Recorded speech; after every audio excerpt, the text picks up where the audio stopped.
happy 5th of July, everyone. I hope everyone had a good 4th. The court will please come to order. There's a quorum present.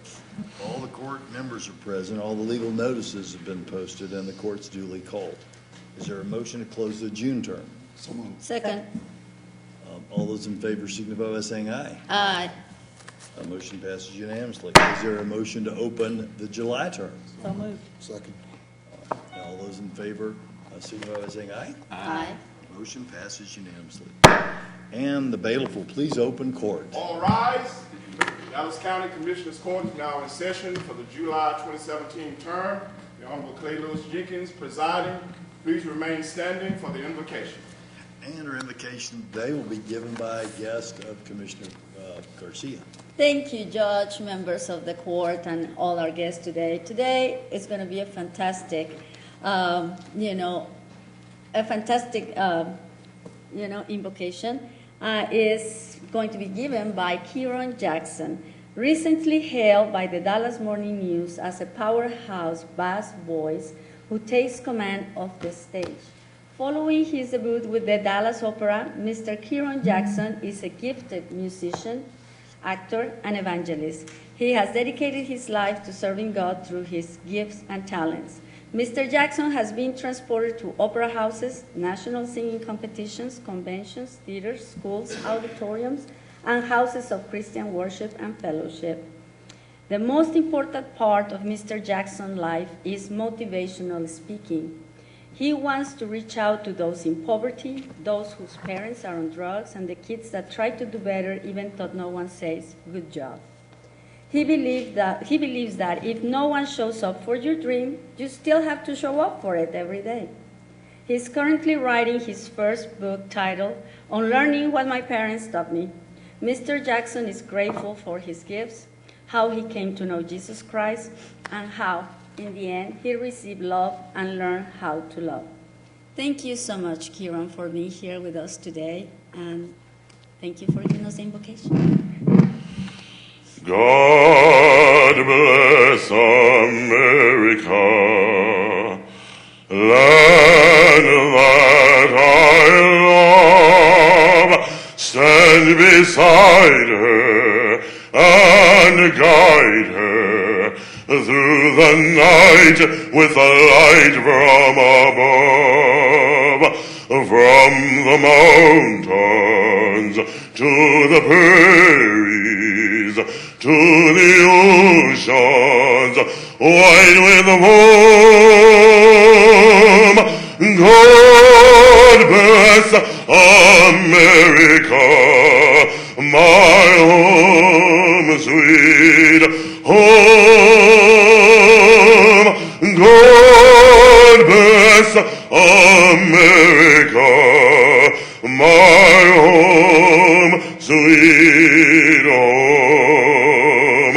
From the mountains to the prairies, to the oceans, wide with the foam. God bless America, my home, sweet home.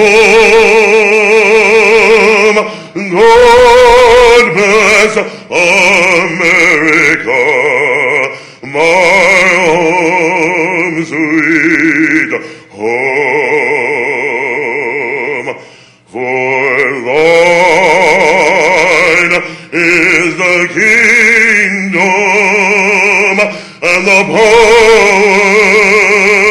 and the glory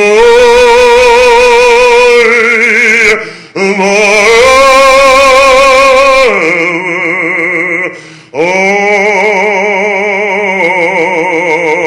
Amen.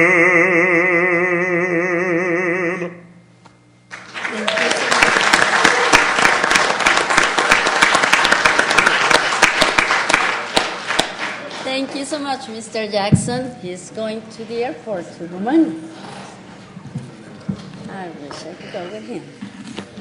Okay. All right. I have our first three resolutions today. I need a motion to suspend the agenda with all these resolutions. I need a motion to suspend the agenda. Second. All those in favor, signify by saying aye. No, Any opposed? Motion carries unanimously. I want to go to the CBDG hearing that is published for 9 o'clock. Yep. It is published for 9 o'clock, and it is 9 o'clock with regards to the Dallas County 2017 Community Development Block Grant and Home Program. I would ask for a motion to, I'll move to open that hearing. Second. All right, all those in favor signify by saying aye. Aye. Any opposed? Motion carries unanimously. Mr. Lossberg, please lead us through that hearing, and Mr. Lossberg, if you could, if that was posted at 9, let's post those after 9, since we never get done with these resolutions before Correct. 9:30. Go ahead, sir. Thank you, Court.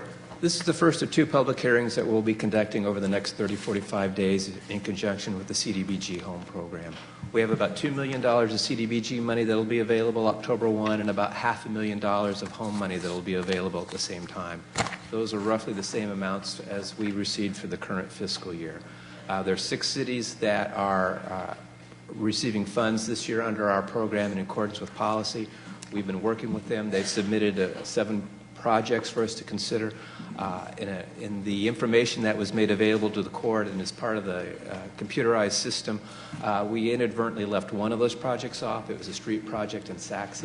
That is to be included as well.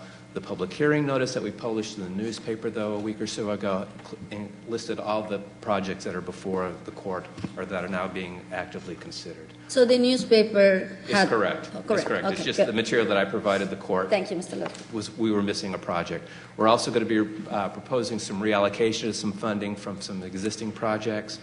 The Seagoville Briar Creek project is going to be canceled. That money is going to be shifted to the street project that's now being proposed for the next fiscal year.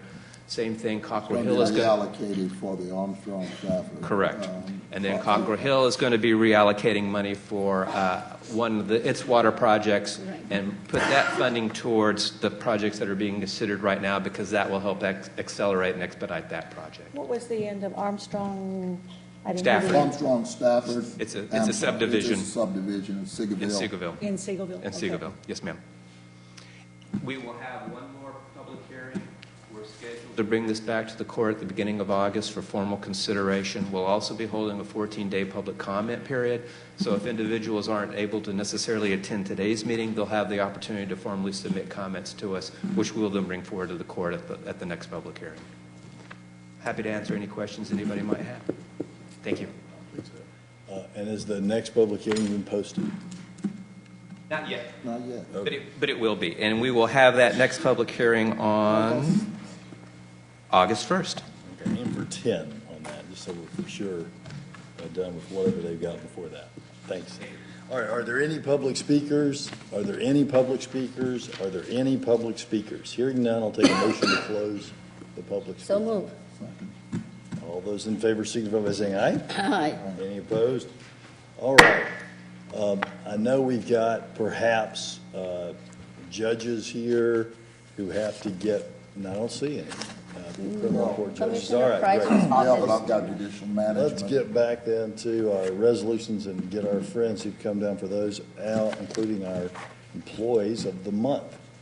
Will the following employees of the month, if anybody has made it here today, please come forward. Crystal McDowell of the District Clerk's Office, Dallas County Health and Human Dallas County Health and Human Services staff. The whole staff? Yeah. All right, the whole staff. Had a great month, so the whole staff at Health and Human Services.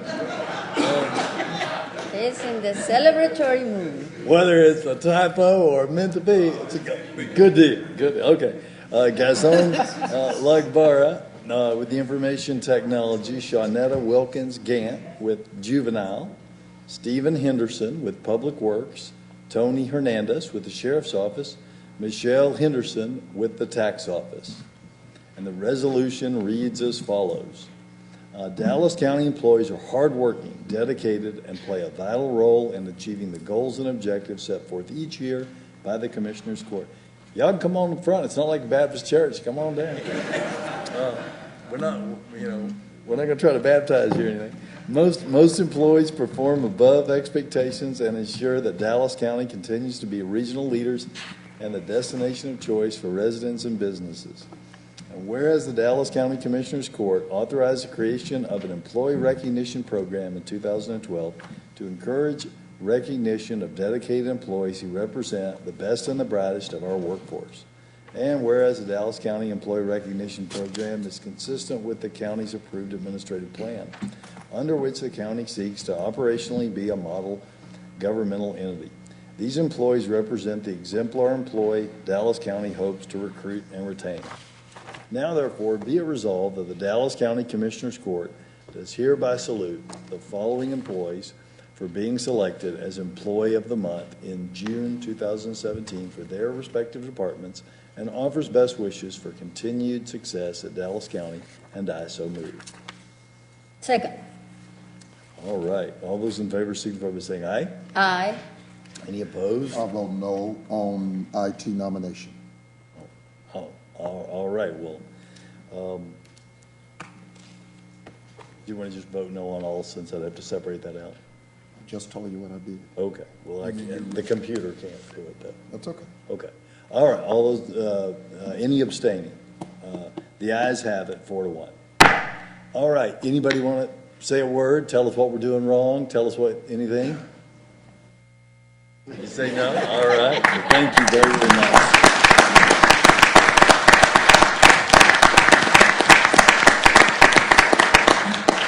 All right. And the next resolution, will Dr. Mark Halprin, anyone, and Mr. Wayne Meacham, Can and I ask a quick question about anyone who this? came with you, come forward. Go ahead. With all due respect, this is set for December. Why are we hearing this now? Well, they asked for it now, as I said before court. Their hope is that with the county and city doing this, others will follow suit. We can ask Mr. Meacham perhaps to tell us how many human rights counties and cities in America there are. I believe there are 0 counties right now, right? And only 5 cities, is that correct? All right. Yes, Your Honor. Dr. Halprin here heads up the Human Rights Project up at SMU. There's a very unique program in this country. In fact, it's one of only single digits in all of the United States. And what he has been attempting to do is to get established throughout the country, and certainly here in Dallas and in Texas, municipalities, county governments to declare their jurisdictions as being human rights jurisdictions. And I would like to introduce Dr. Halprin to tell you about that. Hi, Dr. Halprin. Thank you, and thanks for having us. And just for the record, I should not be confused with Mark Halprin because my first name is Rick. Just don't want to be confused with that gentleman. The Human Rights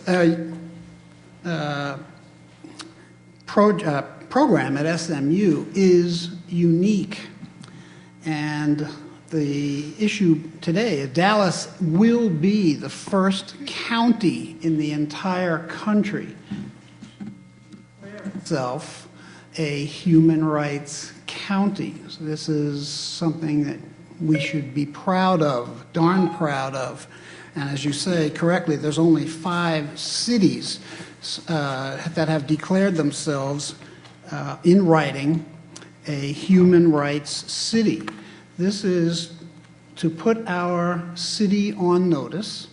Anybody in this city who lives and works in this city, who travels through this city, who comes here to visit our city, that we are committed to the defense, protection, and advocacy of all people's rights as enumerated in the Universal Declaration of Human Rights.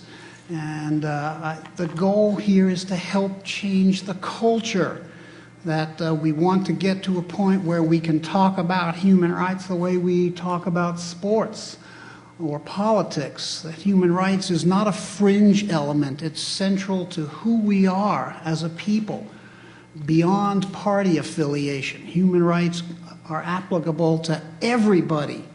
And this community, as every community in this country, has human rights problems because people are imperfect.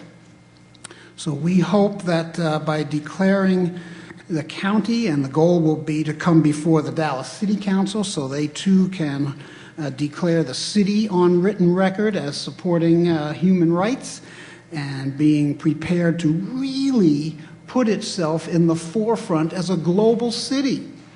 If one wants to be a global city, one has to be committed to these issues. And that is what this resolution is for, and why we're so thankful that you have the foresight to make this county the first county in this country on written record dedicated to the defense, protection, and advocacy of human rights. Tell It's a me how big that step. transfers. I'm sorry? I'm here in Dallas every day seeing violation of human rights right here in communities right here. You tell me how this transfers. Well, the goal will be, and to be sure, there are human rights violations every day in this city, in every I'm talking city. about in certain communities. The goal will be for people to become better educated about what their rights are. People can't demand their human rights if they don't even know what their rights are. You know what our rights are? If you're telling me that this is anything other than just a piece of paper, another feel-good project, and that's what I see it as. I don't see any real advocacy on the part of people in this community as we talk about tomorrow or anything else with regards to basic human rights. This is a first step to get to that goal. We have to recognize, all of us in this community, wherever we live in this city, that people's rights are not always being met. And this is the goal, to come into this community and to say these rights need to be, or shortcomings need to be addressed, and that this city, this county, will do something about it. In University Park, I'm talking. Go ahead, In Commissioner. University Park and Highland Park, you're telling me they have some problems with human rights? They most certainly do. Okay. You want to enumerate that for me? Well, sir, I can tell you that if you have communities which are exclusive to groups, whether it's economic advantages, the inability or perhaps unawares or unwillingness to be concerned about what is happening around those independent municipalities. I've been in vehicles in those cities which were stopped because an African American was with me in those cars. So, You're making my point. I know that this is why this has to come forward and has to be something other than just a fringe issue for people. It has to be in the central portion of our knowledge to everybody, from Highland Park and University Park to all municipalities in and around this community. This is the first step to change the culture. It's not an easy thing, as we all know, to change hearts and minds. This is what this is designed to help do. And we live in an imperfect county, in an imperfect country, in an imperfect world. And you're absolutely right, Commissioner Price, if your point is that this piece of paper will not end all human rights abuse in Dallas County. I'm sadly confident that even if this resolution passes, there'll be human rights abuses by the time the noon hour reaches in this county and every other one in the United States and around the world. But there is an effort, and I think it is a robust effort that at SMU through your program and throughout many groups in this county to change the trajectory on human rights. Linda Evans, who's in the audience, worked with Commissioner Daniel and myself on, Sunday, for 2 or 3 hours on human rights and recognition and community engagement for refugees fleeing violence in Africa and the Middle East primarily, but also a few from Central America. We want to work with the commissioners, with the city council, those people in government to help make this a reality, more than just words on a piece of paper. It has to be more than that. We stand ready to work as best we can with you to make this a reality. That's the goal. Are you going to read the resolution? Yes, I'll now read the resolution. Whereas the United Nations passed a resolution proclaiming the year commencing on December 10, 2008, the International Year of Human Rights Learning, spurring a movement devoting to increasing awareness about human rights violations and promoting education about human rights issues. And whereas one such initiative that resulted from the United Nations resolution is the Human Rights City Project, that aims to develop human rights communities throughout the world in an attempt to build infrastructure for racial justice, conflict prevention, human security, sustainable development, and create a place for active civic engagement at the local, national, and global level. And whereas a human rights county is one whose residents and local authorities, through ongoing discussions and creative exchanges of ideas, come to understand that human rights, when widely known as a way of life, assist in identifying the issues and informs the actions in the community for meaningful, positive economic and social changes. And whereas, as a human rights county, Dallas County will be joining other human rights local governments around the world in working to provide leadership and advocacy to secure, protect, and promote human rights for all people. And whereas being a human rights county makes it a model for communities in the U.S. and around the world to witness practical ways the human rights framework can make every citizen a partner of sustainable change. Now, therefore, be it resolved that the Dallas County Commissioners Court does hereby affirm its commitment to human rights by declaring Dallas County a human rights county. And be it further resolved that the Dallas County Commissioners Court does hereby declare every December 10th to be County of Dallas Human Rights Day in Dallas County, and I so move. Second. Any further discussion? Hearing none, all those in favor signify by saying aye. Aye. Aye. Any opposed? Nay. All right. Commissioner Daniel, did you vote? Yeah. Oh, I'm sorry. Which way? Yes. Oh, yes. All right. Motion carries 3-2. Thank you very much. Anything else? Would you like to say anything else, or have we covered? Just like to thank you very, very much for this opportunity and for your action here today. Thank you. Thank you. And There is no such thing as a lesser person. Thank you. Amen. All right. Our final resolution is in honor of Fallen Law Enforcement Day. Will all sworn officers in the audience please come forward as this resolution is read in honor of your colleagues.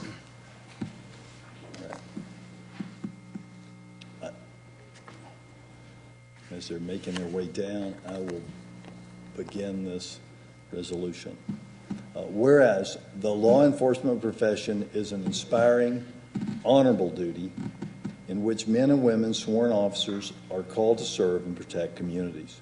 This noble calling affords them the opportunity to serve and interact with residents in various capacities. And whereas the protection they provide our communities sometimes puts their own lives in danger as they stand in between peril and the people they serve. Such was the case on Thursday, July 7, 2016, when an assault on local law enforcement in downtown Dallas claimed the lives of 4 Dallas police officers and 1 Dallas area rapid transit officer and injured several other officers and civilians. And whereas, while this tragedy represented the most officer deaths in our nation on any one day, with the exception of 9/11/2001, it was not the first time our county nor our state grieved the loss of officers dying in the line of duty. The Officer Down Memorial Fund lists the name of 1,901 officers in Texas who died while serving our state. 128 of those are from Dallas County, including 84 from the Dallas Police Department, 20 from our own Sheriff's Department, 6 Dallas County Constables, 3 Garland Police Officers, 3 Irving Police Officers, 2 Duncanville Police Officers, 2 Grand Prairie Police Officers, 2 Lancaster Police Officers, 1 Cedar Hill Police Officer, 1 Cockrell Hill Police Officer, 1 Dart Police Officer, 1 Highland Park Police Officer, 1 Hutchins Police Officer, and 1 Southern Methodist University Police Officer. And whereas during the 85th regular session of the Texas Legislature, House Bill 3042 was filed to amend the government code establishing July 7th as Fallen Law Enforcement Day in Texas, recognizing the ultimate sacrifice made by all of our state law enforcement officers killed in the line of duty. House Bill 3042 passed both chambers without any opposition and was signed into law by Governor Greg Abbott on June 15, 2017. Now, therefore, be it resolved that the Dallas County Commissioners Court does hereby join the state of Texas as declaring July 7th, 2017 as Fallen Law Enforcement Day in Dallas County, and encourages all residents to remember all the officers who made the ultimate sacrifice in service to our community, and order the flags to be lowered to half-mast in their honor. We further call on residents to remember in their quiet time the families of the 5 officers killed on July 7th, 2016, as they prepare for the first anniversary of their tragic passing, and I so move. And I second. All those in favor signify by saying aye. Aye. Any opposed? Abstain. Motion. And it's interesting in this country how you again continue to try to frame the narrative with regards to other people who had loss of life at the hands of law enforcement. Any loss of life is bad. That's the reason that human rights campaign was such a forest, you know. Until we start to recognize all life, then no life is more important than any other life. And I agree with that, Commissioner Price, but if you go by that premise, we wouldn't do anything. And I think that the main issue is to say that every life is important. And I think that's what I just said. Yes, but we're doing something about it. It's just like human rights. It's just like welcoming communities. At the end of the day, if you don't say anything, nothing happens. It's political fodder. I mean, the travesty Well, is... Commissioner, last time we checked, that's what we are. We're public servants. Yeah, We're public politics. servants, not political But, fodder. I mean, hey, it depends who you ask. But with that being said, it's about saying and doing something, because the hardest part is to do it. As And we public all know servants, that. don't we have a responsibility to stand up and say lead? something.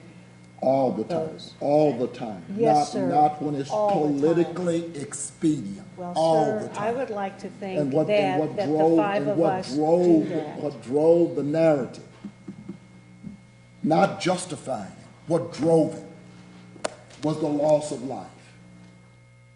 With respect, because I don't think that there's anybody that disagrees with what you say. Yeah, we But agree that with we you. do have to stand up and say that all lives are important. I didn't hear that. That wasn't there. This is directed.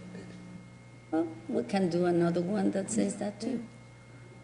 We do it all the time. We do it all the time. Any, yes, ma'am. Thank you for bringing that out. And Commissioner, I do agree with you. All lives matter. And at some point, we need to acknowledge all the different lives. Right now, it's for this one. Hopefully at another time, it's for others. But we respect that. As officers, we're trying to make a difference. There's only a small percentage of officers that are in that category, less than 5%. The rest of us are trying to do something. It's not that we die, because everybody dies. It's how they died. And in the same thing, I acknowledge that. I agree with you. It is true. But we will continue to try and reach out and try and do something about it, not just talk about it. We need to continue as people in blue to make a difference so that both sides, both of us hurt when somebody dies. It's not officers go home safely. It's let's all go home safely. God bless you. Thank you, Sheriff. I think that's a good last word. All right, our next resolution is presented by Commissioner Daniel. Good morning and thank you. And in light of all of our discussion this morning, I would like to recognize Nelson Madiba Mandela and what he has offered to our world. So that whereas Nelson Madiba Mandela has become an international symbol of social justice and equality, July 18th, his date of birth was appropriately declared by the United Nations General Assembly as Mandela Day.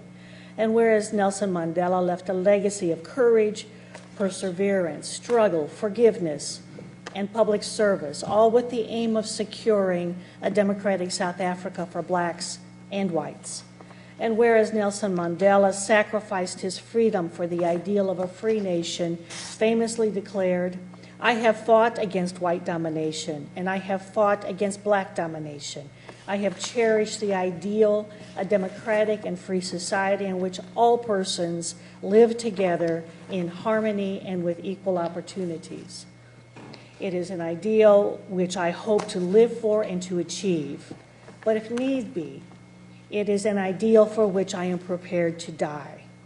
And whereas, after spending 27 years in prison and then becoming the first democratically elected president of South Africa, Nelson Mandela led his nation through exercises of truth and reconciliation, wherein perpetrators of apartheid crimes were given an opportunity to be reconciled with victims of apartheid crimes, thus attempting to weave truth, forgiveness, and reconciliation into public policy. And whereas after serving one term as president of South Africa, Nelson Mandela stepped down from official public life and became an elder statesman committed to working with other world leaders for global solutions to war, poverty, injustice, intolerance, climate change, and for peace. And whereas in 2009, the United Nations adopted Nelson Mandela International Day in celebration of his life and legacy. Mandela Day takes place on 18th July, Nelson Mandela's birthday, each year. The aim of the day is to encourage all of us to spend 67 minutes of our time giving back to our community, just as Mandela spent 67 years of his life working for a better world. And whereas, like Mandela, we too can seek reconciliation in our homes, on our jobs, and in our communities, like Mandela, we too can speak up and speak out for basic fairness, human dignity, and equality. Like Mandela, we too can live lives of service, even in the midst of the mundane and the ordinary. Now, therefore, be it resolved that the Dallas County Commissioners Court does hereby recognize July 18th as Mandela Day. Let us remember that just like Nelson Madiba Mandela, we too can look beyond ourselves and our concerns and work for the betterment of everybody. And I so move. Second. All those in favor signify by saying aye. Aye. Opposed? Motion carries unanimously, I believe. I thank you very much. And it is our quest. And I believe that is, That's a beautiful we have one other resolution, but before we hear or vote on that resolution, we'll want to hear from Michael Morris, Chris Klaus, and Shannon Stevenson. As the agenda has been suspended, why don't you come forward and present, and then we'll hear from on your vote on your resolution. Thank you. Judge, Commissioners, Mr. Administrator, it's very nice to be with you today. We have a short presentation at the request of the judge to bring this issue forward, given a line item veto that the governor had in the air check repair and replacement program.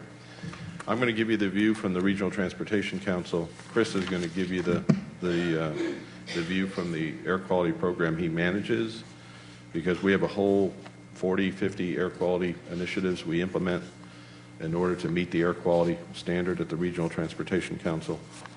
And then Shannon's going to give you a quick status report of where we are. We think we can limp through for the next 2 years on the repair and replacement program, but it does create a problem for your police officers in your LIP program. So bringing this item early in your budget cycle creates an opportunity for us to at least have an early conversation of what you may wish to do with regard to those officers. If we turn to the first slide, I appreciate the fact that you're going to go through all of that, Mr. Morris, but bottom line, we're not going to have a program. we're going to be able to use existing revenues to keep the repair and replacement program for the next 2 years, even though it was vetoed. We're going to use carryover funds, Commissioner. You will not have funds for your LIP officers, but in the past this has happened, and we've traded in a partnership way to continue that program, even if it's for a much smaller size than what you currently have. And then we want to walk you through how we need to get the legislature's attention to not only enhance the program, because we want to create greater flexibility for you as commissioners to decide how much money do you want to put in the repair and replacement program, and how much do you want to flex to transportation. That legislation we authored this year, it passed in the House, it didn't pass in the Senate. I think that's one of the reasons why the governor ended up vetoing the bill, because it desperately needs to be modernized, and we were unsuccessful in the Senate. But you as elected officials, I think you should be able to decide, do you want to put all your money in repair and replacement, or do you wish to flex some of it for other air quality strategies that you may wish to do in your county? So today we're asking you to suspend the $6 fee. Don't do it until after don't do it this summer. Do it after you're in the next budget in September, so there's no consequences too early. And we just want to take a minute and walk you through that discussion, if we could.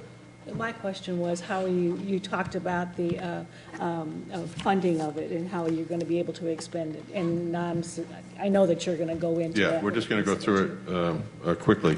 So you have two problems. $75 million of the $6 fee that our citizens have paid to get their car inspected is being retained in Austin to help certify the budget.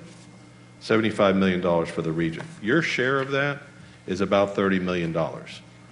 So that's our first issue. We're trying to get your money back to you so you can decide how you can spend, not a tax, a fee that citizens paid when they got their car inspected. It should not be used to certify the budget.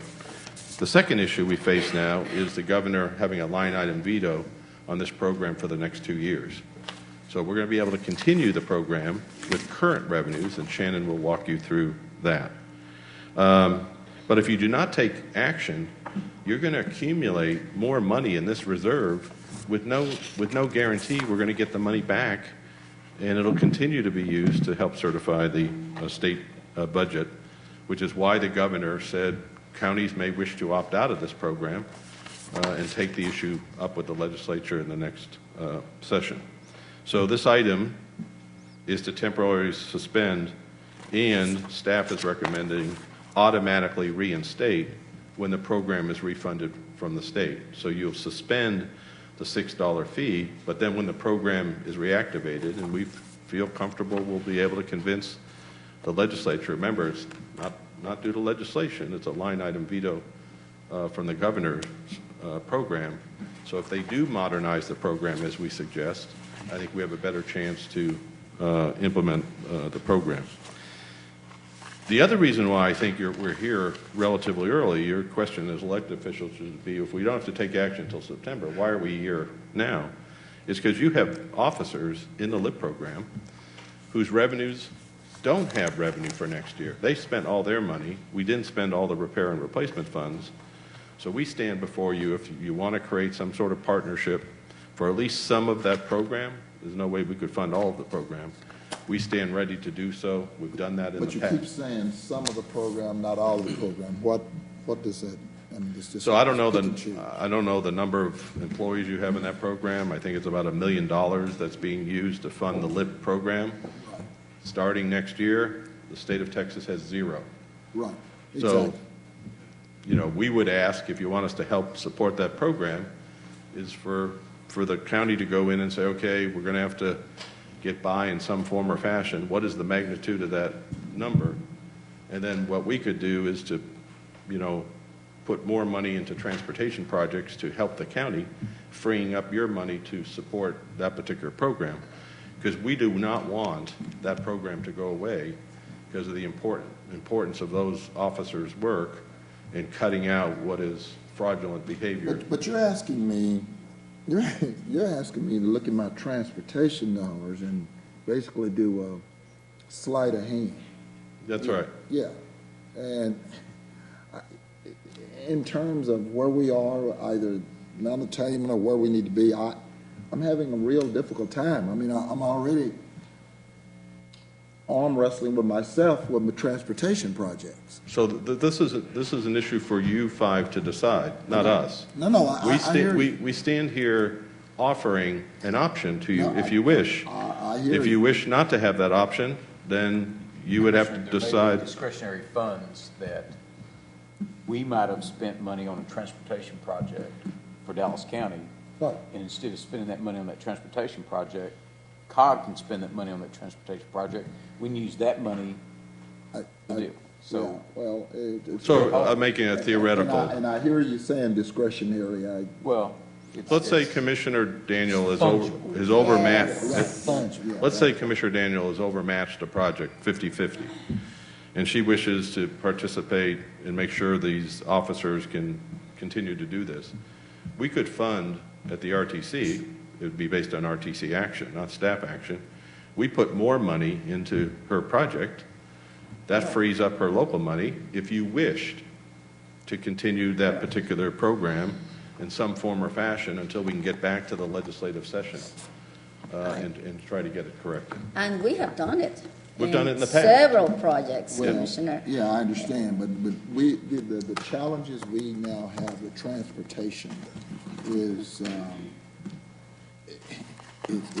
it's getting to the point. Again, we thought we were going to have some more dollars before we went into this, the records bill, and we thought we were going to be able to throw off some more dollars, and we're not going to be able to do that. We have some challenges with transportation issues. Am I correct? Definitely, and we will continue to have them at the rate we're growing and with all the projects that are in the pipeline, just with the projects that are currently in the pipeline. But these are $30 million that We have a rightfully belong to us. transportation crisis, Yes. and every single day Yeah. we work closely with your staff to do imaginative solutions to bring innovative transportation delivery, and that's not going to change. And I applaud you for that, and I know that, but $1 million here annually and $2 million biannually, after a while you talk about. Well, I hope it wouldn't be $1 million. I hope you'd go in and discipline the program a little bit so it wouldn't have to go to zero, so we could have some portion of the program going forward. That's what we're suggesting to you. I hope if the request is $1 million for 2 years, there's no way we could be that flexible. But I don't think the program necessarily needs to go to zero, but that's your decision. It's not the RTC's program. I think this is a good, way to go, and it's a no-brainer. Can I If I could just go over the... Hold on a second. one thing, can I recommend that we work closely with COG in light of we have some key issues on current projects right now that we're going to be meeting with the commissioners on, and also next month in August we're going to be briefing on our overview of what we see from the funding side as well. So I think this is a good month to work closely with COG. Michael's right, we've done this before, to work closely with COG and look at where the needs are and then bring that to the court. And then if we're able to work with COG and show that we're able to cover those issues on those transportation projects, then, that may be able to free those funds up. The Clean Air Task Force currently has 14 staff, and they're budgeted about $1.3 million. I've asked them for a scaled-down program. They were able to give me a budget of half of that, 7 staff and about $700,000. They said they can What does that mean, given on the way we've done the program? I've been talking about this long before this issue came up. Oh, you have, and it would basically mean that constables would probably have to go back to the constable department offices. It would have to be a full sheriff department operation for the time. That's what I want us to say. Right. We're in budget session. Everybody wants to, and I appreciate you coming, Michael. I know how accommodating you can be. You got invited, okay? But it drives me nuts when we know what we got. Why?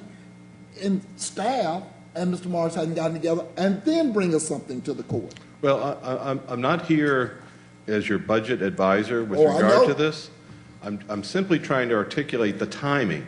If we simply came in September, you should say, Michael, why didn't you come back in July No. That's when not we what- could have probably had a particular program? I'm really here to talk about you suspending the $6 fee in September because we're the implementers of your Check Texas program. Right. I'm not your budget Commissioner, person for your LIP We program. want to give you ample time for your ideas and points, but let's let him go ahead and finish his presentation, and then he can answer, because a lot of No, your what- questions may be in the presentation. Well, it may be. Go ahead. It may be, but my point is that you put it on for discussion, and that's what we're doing. We're discussing.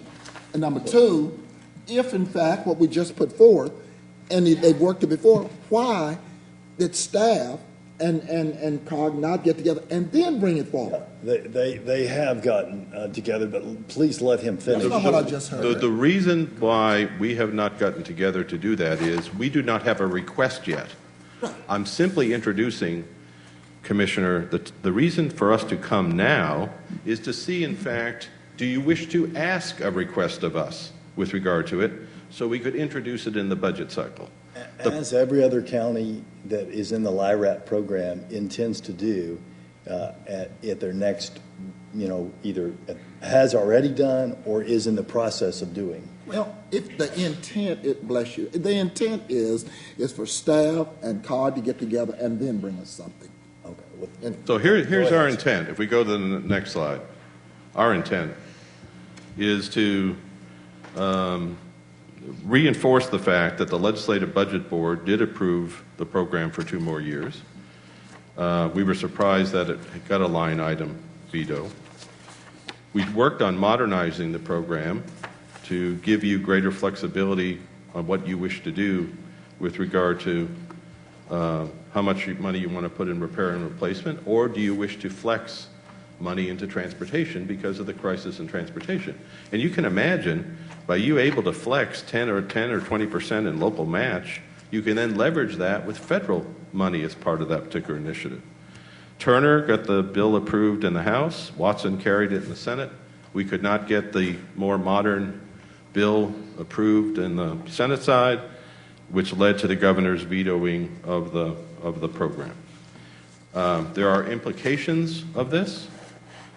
Chris is going to talk about the implications with regard to our air quality program overall. That's what he's responsible for.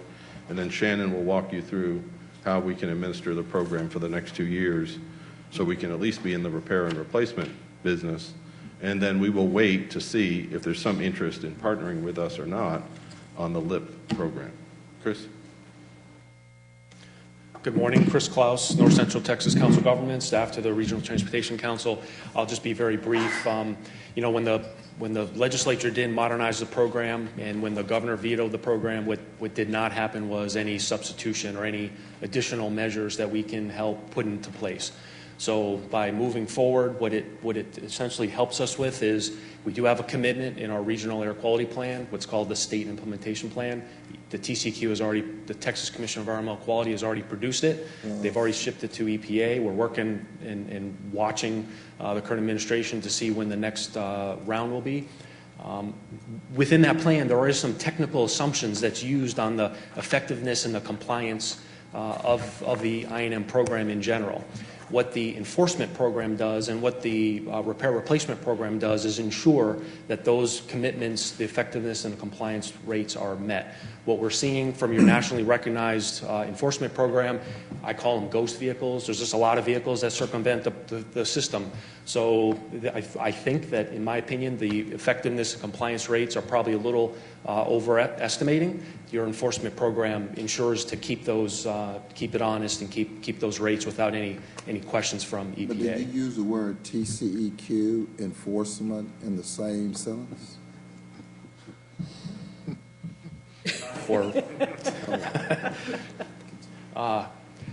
As Commissioner Cantrell and Judge Jenkins, as part of the Regional Transportation Council, you know that we have transportation conformity on the, $118.9 billion long-range transportation plan, and Those motor vehicle emission budgets with all those assumptions built in from the air quality plan are essential in that analysis that we perform. We're currently underway on a new analysis at this point. So just to say that your enforcement program, the repair replacement, ensures that the assumptions made in the air quality plan that go down to the motor vehicle emission budgets that get into the transportation conformity is successful. So it's 30 million that we contribute to that regional. Approximately, Yep. yes, sir. And how much of that, it's going to be like that, there was that program I asked you about, Charles, the damn recycle program, where they take the tires. We thought for years, the state was enforcing the collection on the recycle on the tires, and we ran into an issue, and so we began to ask the comptroller, where's the money? Right. It does not exist. Yeah, the program intended for when we buy tires, we pay a fee, and that fee never ended up going to what it was intended to be. Exactly. Just like the gas and just like everything else. You can see why the RTC is frustrated with your money being used to certify the state budget when we're trying to get it back in your hands to implement air quality and transportation strategies within the region.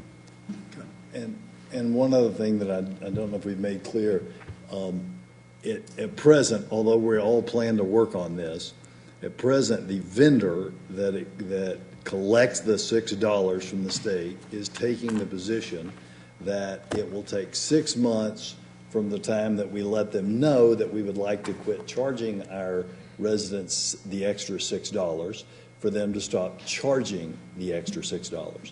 So a resolution passed today. If the vendor prevails in that interpretation, means that at the earliest, our residents will stop being charged $6 would be in January of 2018, although we're hopeful that that time constraint can be shrunk, and there's already been pushback from Collin County and others, and investigation and calls to the state into that as to why it's going to take 6 months. And please don't, and why your resolution is you want it done fast, but don't do it before September 1st. Right. Because I think of consequences. The resolution you prepared is as soon as possible, but not before September 1st. So if we could just finish, let Shannon tell you where she administers your program at COG for all the counties. Let her walk you through our final slide. Great, thank you. Good morning. I'm Shannon Stevenson. I'm also with the Council of Governments, and I'm the direct manager for the Low-Income Repair and Replacement Assistance Program, also known as the AirCheck Texas Drive a Clean Machine Program. So as Michael indicated, we do have a considerable amount of carryover funds that were previously allocated to fiscal year 16 and 17. And so Dallas County has approximately $14 million that will carry over into fiscal years 2018 and then 2019 that we will be able to utilize for those 2 years. So the proposal is that the Council of Governments, as the regional administrator for the program for Dallas County, we will continue the program for those next 2 years and provide assistance to those citizens in Dallas County for repairs and replacements. Again, as we also discussed, we're looking at exploring options for helping the county fund their very successful emissions enforcement task force. We will also continue to collaborate with the county as well as other local governments and state agencies to try to generate awareness and promote the program. We continue to hear over and over again that those that take or that participate in the program simply are not aware that the program exists. And so we're continually fighting a battle trying to get the word out. So we are very interested in working with your staff and county officials on trying to help promote the program in a better, more effective way. And believe me, we are looking for every idea. We have staff dedicated to this. We're out in the region. We do a lot of events. We're headed to the back to school events coming up next month. And so again, if you've got ideas or staff, please, we would love to hear from you. We will also continue to work with the county to employ good government practices over the next 2 years. Again, we of course don't want to have the legislature use the local funds to certify the state budget. As we previously mentioned, we'd also like to see those funds that were previously collected that have been held in a dedicated clean air account. They cannot be spent for any other purpose, but we would like to see those funds appropriated back to the region and back to the Dallas County. So we will continue to work over the next 2 years. We'll also try to continue the momentum that we had during the last legislative session and try to kind of address some of those senators that may have had some issues with the bills that were so close to being passed, trying to figure out what it is that they're in opposition of, trying to gain support, work with the counties on that, and of course also trying to increase the flexibility so that the county has, again, more funding for transportation system improvement projects. Right now the funds have been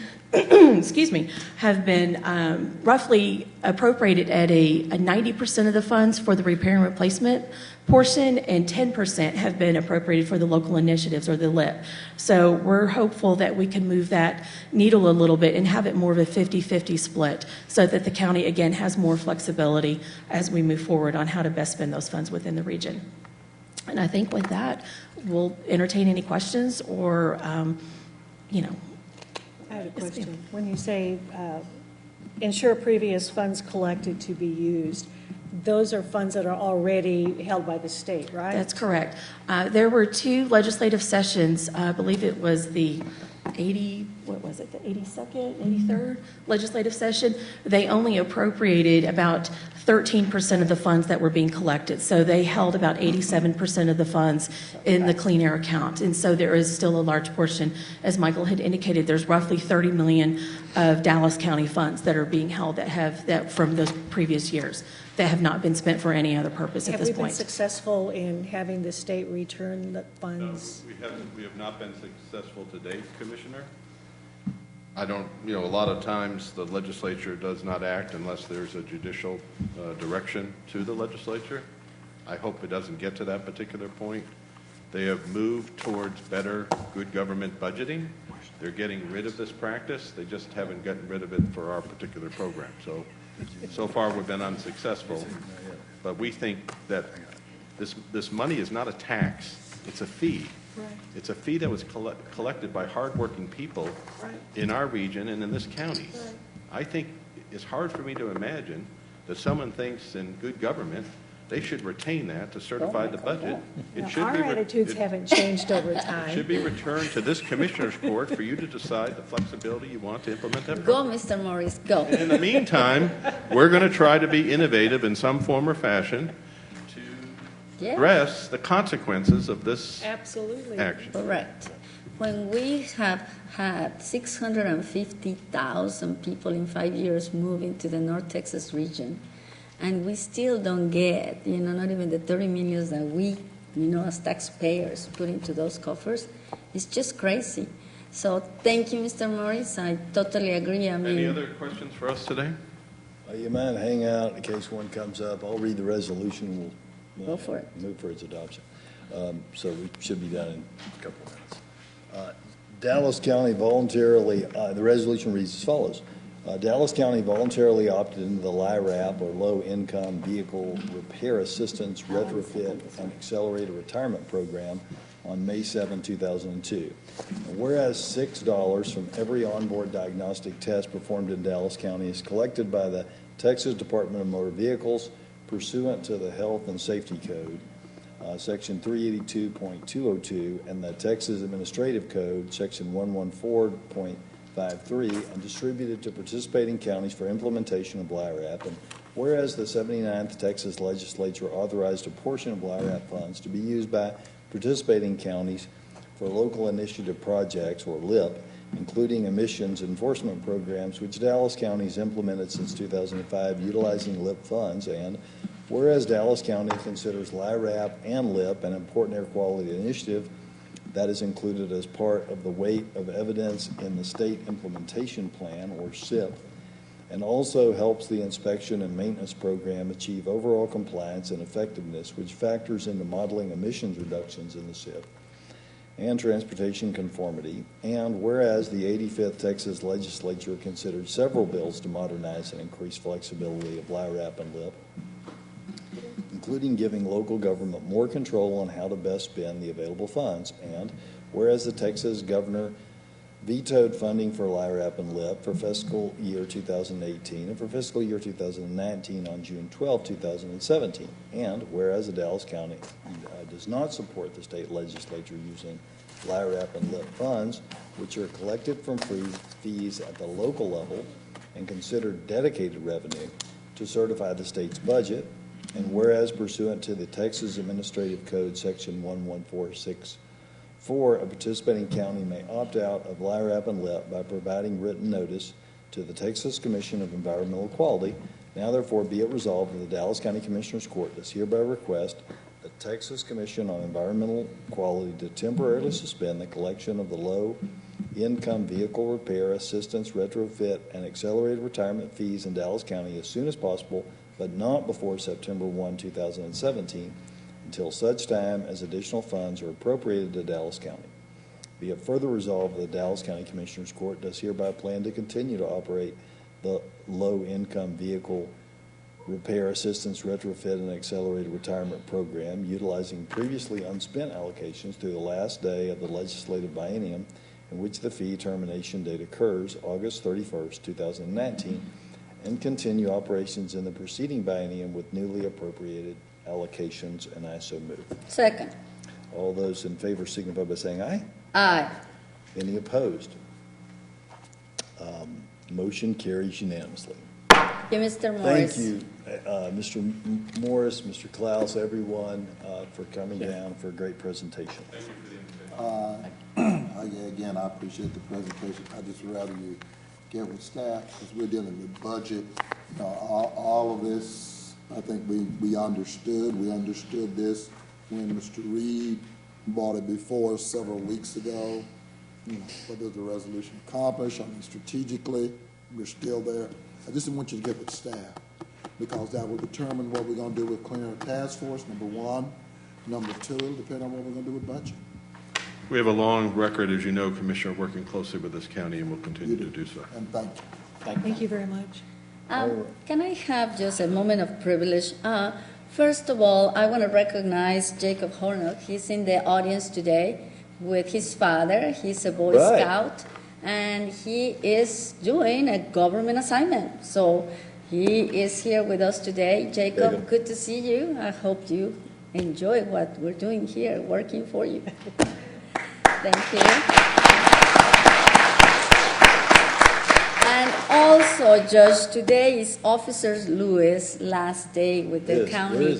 Is outside working, but nevertheless, after 7 years, being here with us, taking care of us always. Yes. Mr. Love, would you please, just tell him that we appreciate his work and taking care of us always. Dr. Garcia was just saying how great you are. Dr. Garcia, you want to restate that? Well, I just wanted to say thank you for your hard work, Officer Lewis. Today is your last day, and I know you're going to greener pastures. But with that being said, we appreciate your hard work. I voted no. He voted no because he always likes to vote no. But we actually love you. I enjoyed it and I learned a lot. Thank you. Thank you so much. My understanding, you're going to Sampson Park. Okay, and that is a what? A city. It's a very small city by Lake Worth off of 820. Population's 5,000. Okay. The chief of police there offered me a position after I graduated the academy. Okay, and you're going as a what? Police officer. Police officer, okay. Thank you. Thank you. The problem is, see that, it's that kind of go get them. That's the problem we got now. That's why we have to pay more. Yeah, I don't think I meant it that way, but I hear you. I would also like to take a moment of personal privilege. There are a couple of other things going on in our county that have received national attention. And so it's important every once in a while to talk about Dallas County in a national perspective. One of those items is that our own Judge Ken Moberg has received a national award as Jurist of the Year at the annual American Board of Trial Advocates in San Francisco. And that's something good for all of us to be aware of. Yes, So I know that he's not here today, but thank you, Kim Mulberg, for all you do. Would also like to mention that Dr. Fred Cerise has been included in the class of the 50 most influential physicians in the country by Modern Healthcare, and that's quite a distinction. That is. For our own and I know that there may be a difference of opinion on all of the activities that go into that, but I think respect should be given when Dr. Cerise is recognized at the national level. Well, it depends on who's recognized. I know, that's Okay, what I'm... so, all this puff stuff. Do not take it But away anyway, from him, Parkland's not in any better shape as a result. But anyway, we'll get around to that in just a Well, minute. there may be a difference of opinion on that. Yeah, I know. It's always a difference of opinion. Thank you very much. Thank you. Thank you. All right, and going back to our agenda, I believe we are at the Health and Human Services presentation. Yay. Well, you can take your time, Mr. Thompson. We're going to be short. Let's go to the next slide.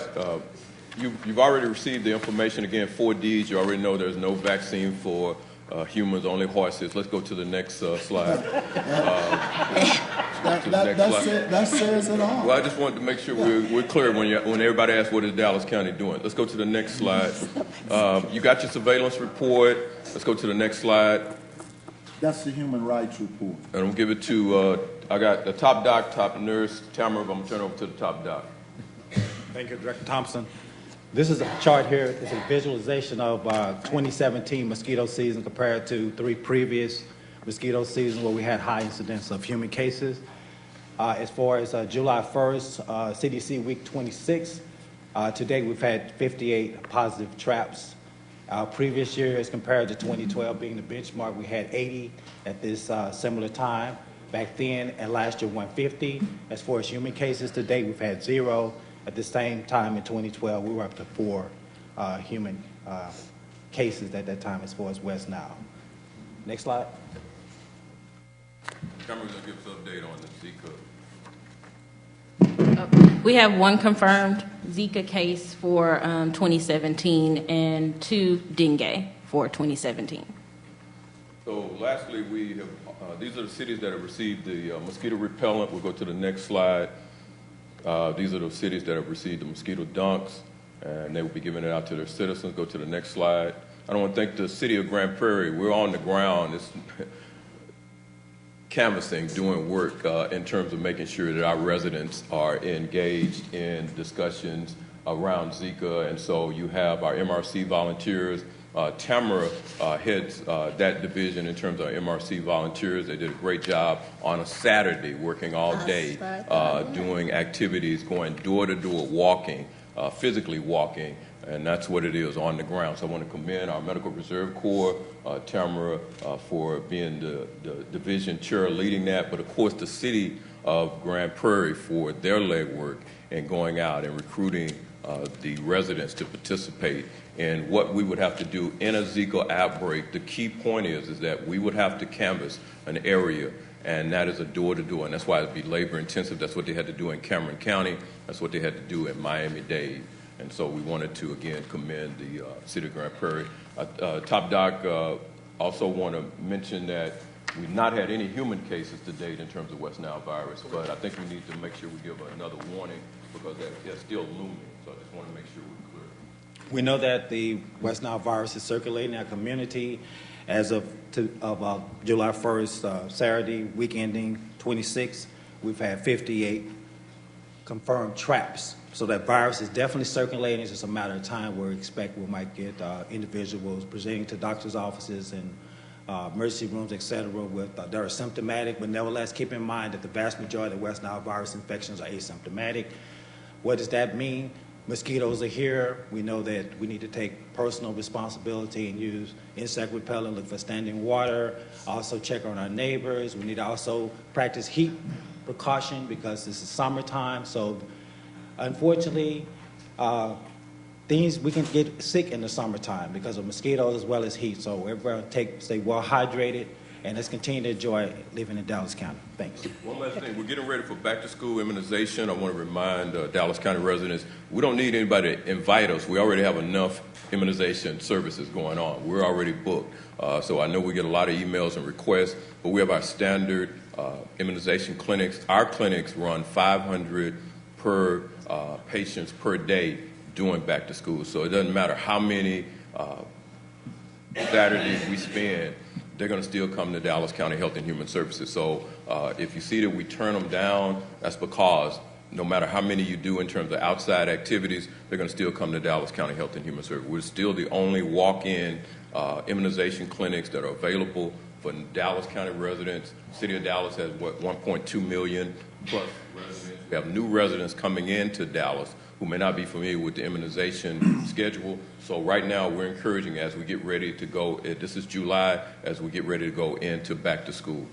Is that the reason, I think I sent you yesterday, that lease on Jefferson, that's a walk-in clinic? That's a walk-in clinic. City of Dallas. Right, some of us work on July the 4th, so I got your email. I was here all day. All right. Yeah. What is this for, though? This is key because Jefferson is a key clinic that the City of Dallas, as you recall, City of Dallas stopped doing immunization. So that is a key clinic for that population in Oak Cliff. But also, it takes the load off of our Stemmons location. That's the key point. And so that clinic, as well as the outlining clinics, are basically, they're just inundated as we go into July, August, and in September. So that's where you're going to see our peak period of immunization back to school. Once kids go Right. back to class. Mr. Thompson, hours of operation? 8 to 4. 8 to 4? 8 to 4, Monday through Fridays, and then we're doing Saturdays. We'll do an announcement on our Saturday clinic. We'll also be back in DeSoto and the other, the Back to School Mayor's campaign. So we're on the ground every year. Our nurses, and again, led by Tamara, those nurses are on the ground working late in the evenings and weekends. But Get it done early. Well, that's what they should do. We'll be there early and late. Yeah, the Jefferson Clinic, as I said, I had gone by there a number of times, had some real concern. Yeah. But apparently, from what you sent yesterday, that clinic outperforms clinics. Yeah, that outperforms our Foreman's Branch Clinic. That averages 6,000 to 7,000 people access it. And the key point is the walk-in accessibility. If you contact your doctor's office, they're basically going to put you on 2 weeks to get in. And most doctor's offices, the reason why those clinics are so key is and they do a great job, but not all doctor's offices have all of the vaccines. And so they have enough for their patients. So I want to commend our medical providers for what they do. But in terms of a vaccine depot, the Jefferson Clinic as well as our outlining clinic has all of the vaccines. And the security issues that we had in the past have been taken care of, right, Mr. Thompson? Yeah, on that? should not be a problem. What we'll do is and I'll follow up, Tamara will follow up with Dallas County Security to make sure they circle around to those areas. I think at the end of the day, it's a walk-in clinic, but at August the 27th to August the 26th, you got lines, so we have to have a cutoff period. We can't have the nurses working there at midnight. No, I agree with you. One thing, the Zika cases that we had in the presentation, they all have been imported, right? Imported. Okay, so none of them have been local. No localized transmission to date. Thank you so much for all the information in English and Spanish. We really appreciate English that. and Spanish. And the other thing, Mr. Thompson, we have 21 cities that have already picked up the mosquito dunks. That's correct. And that is fantastic Right. news because only 14 are members, so we're giving more than we can have. Well, as part of our Public Health Advisory Committee, that's one of the things we set in place to make sure that the cities have Yes. mosquito repellent and mosquito dunks, and so they can think. Prevention is hard to measure, and that's our goal. So, with that being said, thank you so much, Mr. Thompson. As always, they love you, and they always talk really nice very about much. you and your staff as well. In Grand Prairie and everywhere, but I mean, Grand Prairie. That's because he performed. He does, exactly. He has a good track record. Amen. That was good. And the last three presentations are from Commissioner Price. Well, judicial management, Veronica, I know.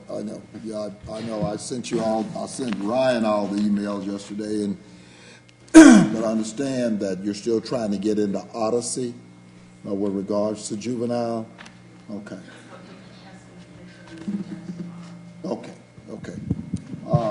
One of the things on these judicial management reports, it's one thing to have elected judges, but a lot of times these judges are offloading those cases to their referees and masters. In fact, the referees and masters are probably, in a lot of cases, doing more than a lot of the judges.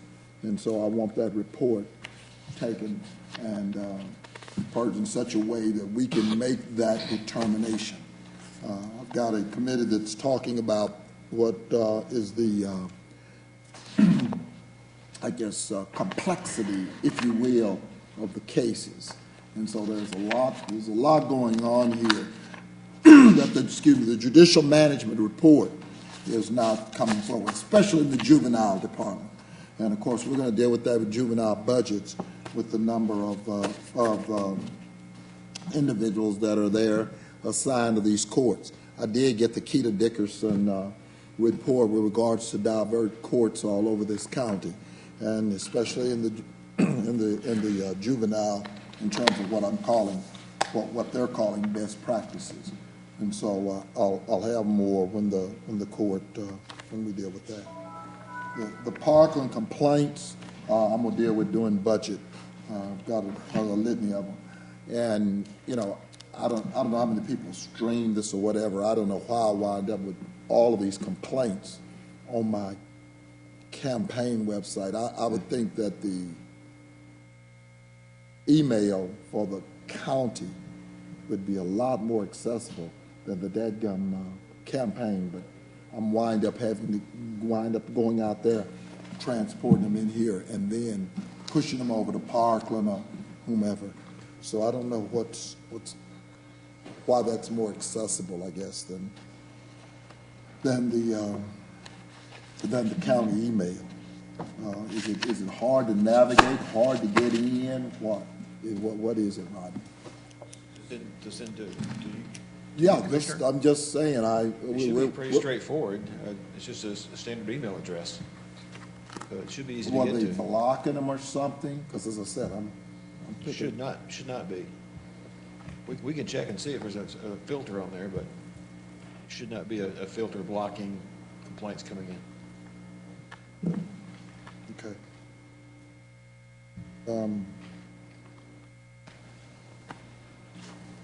That's basically until we get into the weeds on these budgets.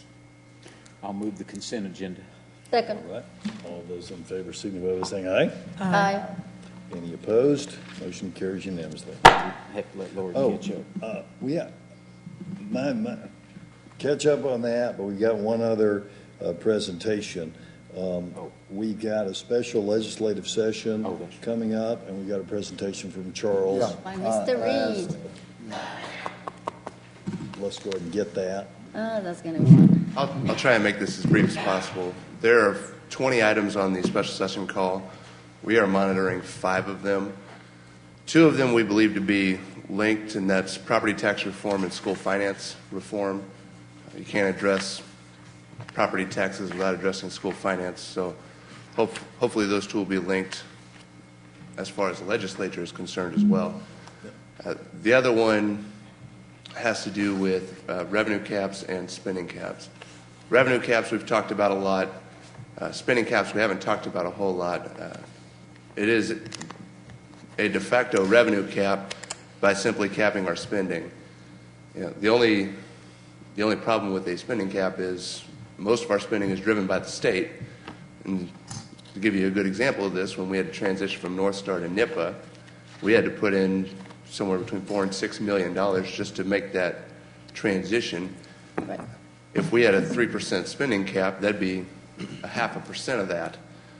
And so that doesn't even count all of the other mandates coming down. And so I just wanted to really drive home that point that the spending cap is going to be a real issue during this legislative session. But that's the reason I asked you, Charles, to frame. I know you felt like you could segue in from the regular session. I just want to make sure that our delegation is clear and concise with those kind of analogies as to impact, as to what this does. Yeah, absolutely. You know, we spend over $100 million a year on on things the state's supposed to pay for. You know, and that's been handed down to us over the last 20 years, really since indigent defense, everything just kind of started rolling down on us. Yeah, you break that out over 10 years, that's over $10 million a year. That's 2-3% of our budget right there. You know, yeah. If we're limited by population percentage plus inflation percentage, we won't have any discretionary spending, or we won't even have the spending to keep up with the mandates coming down from the state to us. I've got a question that's specific to some of our delegation and where they stand, because it's confusing when I hear their public pronouncements of where they stand on that issue. Sunday, I saw a program on television where Jason Villalba, one of our state reps, was saying that he would not consider any revenue caps or appraisal caps unless the House also took up school finance reform, because he recognized that most local taxes were school taxes. The next day, I read in the morning news a plan that he was proposing to cap everyone, including schools, at population growth versus spending. And so as to that one state representative, where is that representative? Do we know? I can't speak for that representative. What I can say is that in the past, the representative you specifically mentioned has typically been on our side on a lot of issues. Okay. And he's been on our side thus far on this issue, but I can't tell based on what he's saying over the last 24 hours. So this issue is being modeled after the state's spending cap that they have.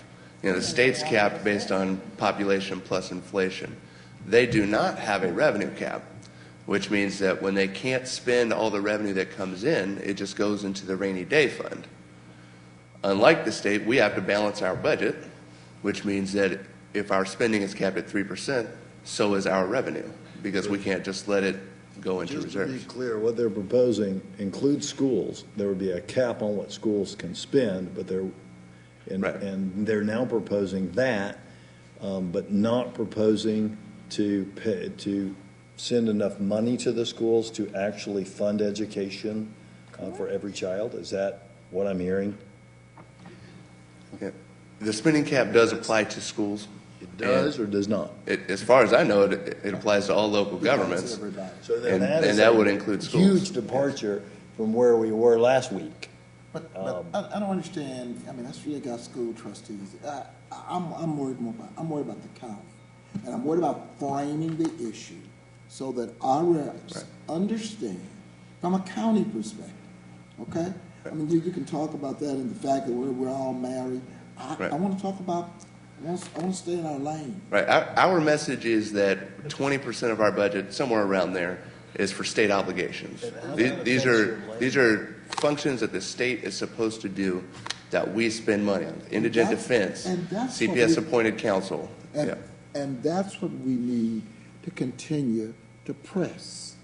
Okay, I just want to, If urban moderates shift to this spending cap without addressing education first, that is a shift in favor of both appraisal caps and revenue caps. But I think, Judge, that we're all saying the same thing. I mean, I we wanna are know what saying they're that. saying. Yeah. What the reality is, until they address their obligation with the schools. I mean, I was just looking, Commissioner Price is right when he says that we need to look at those numbers.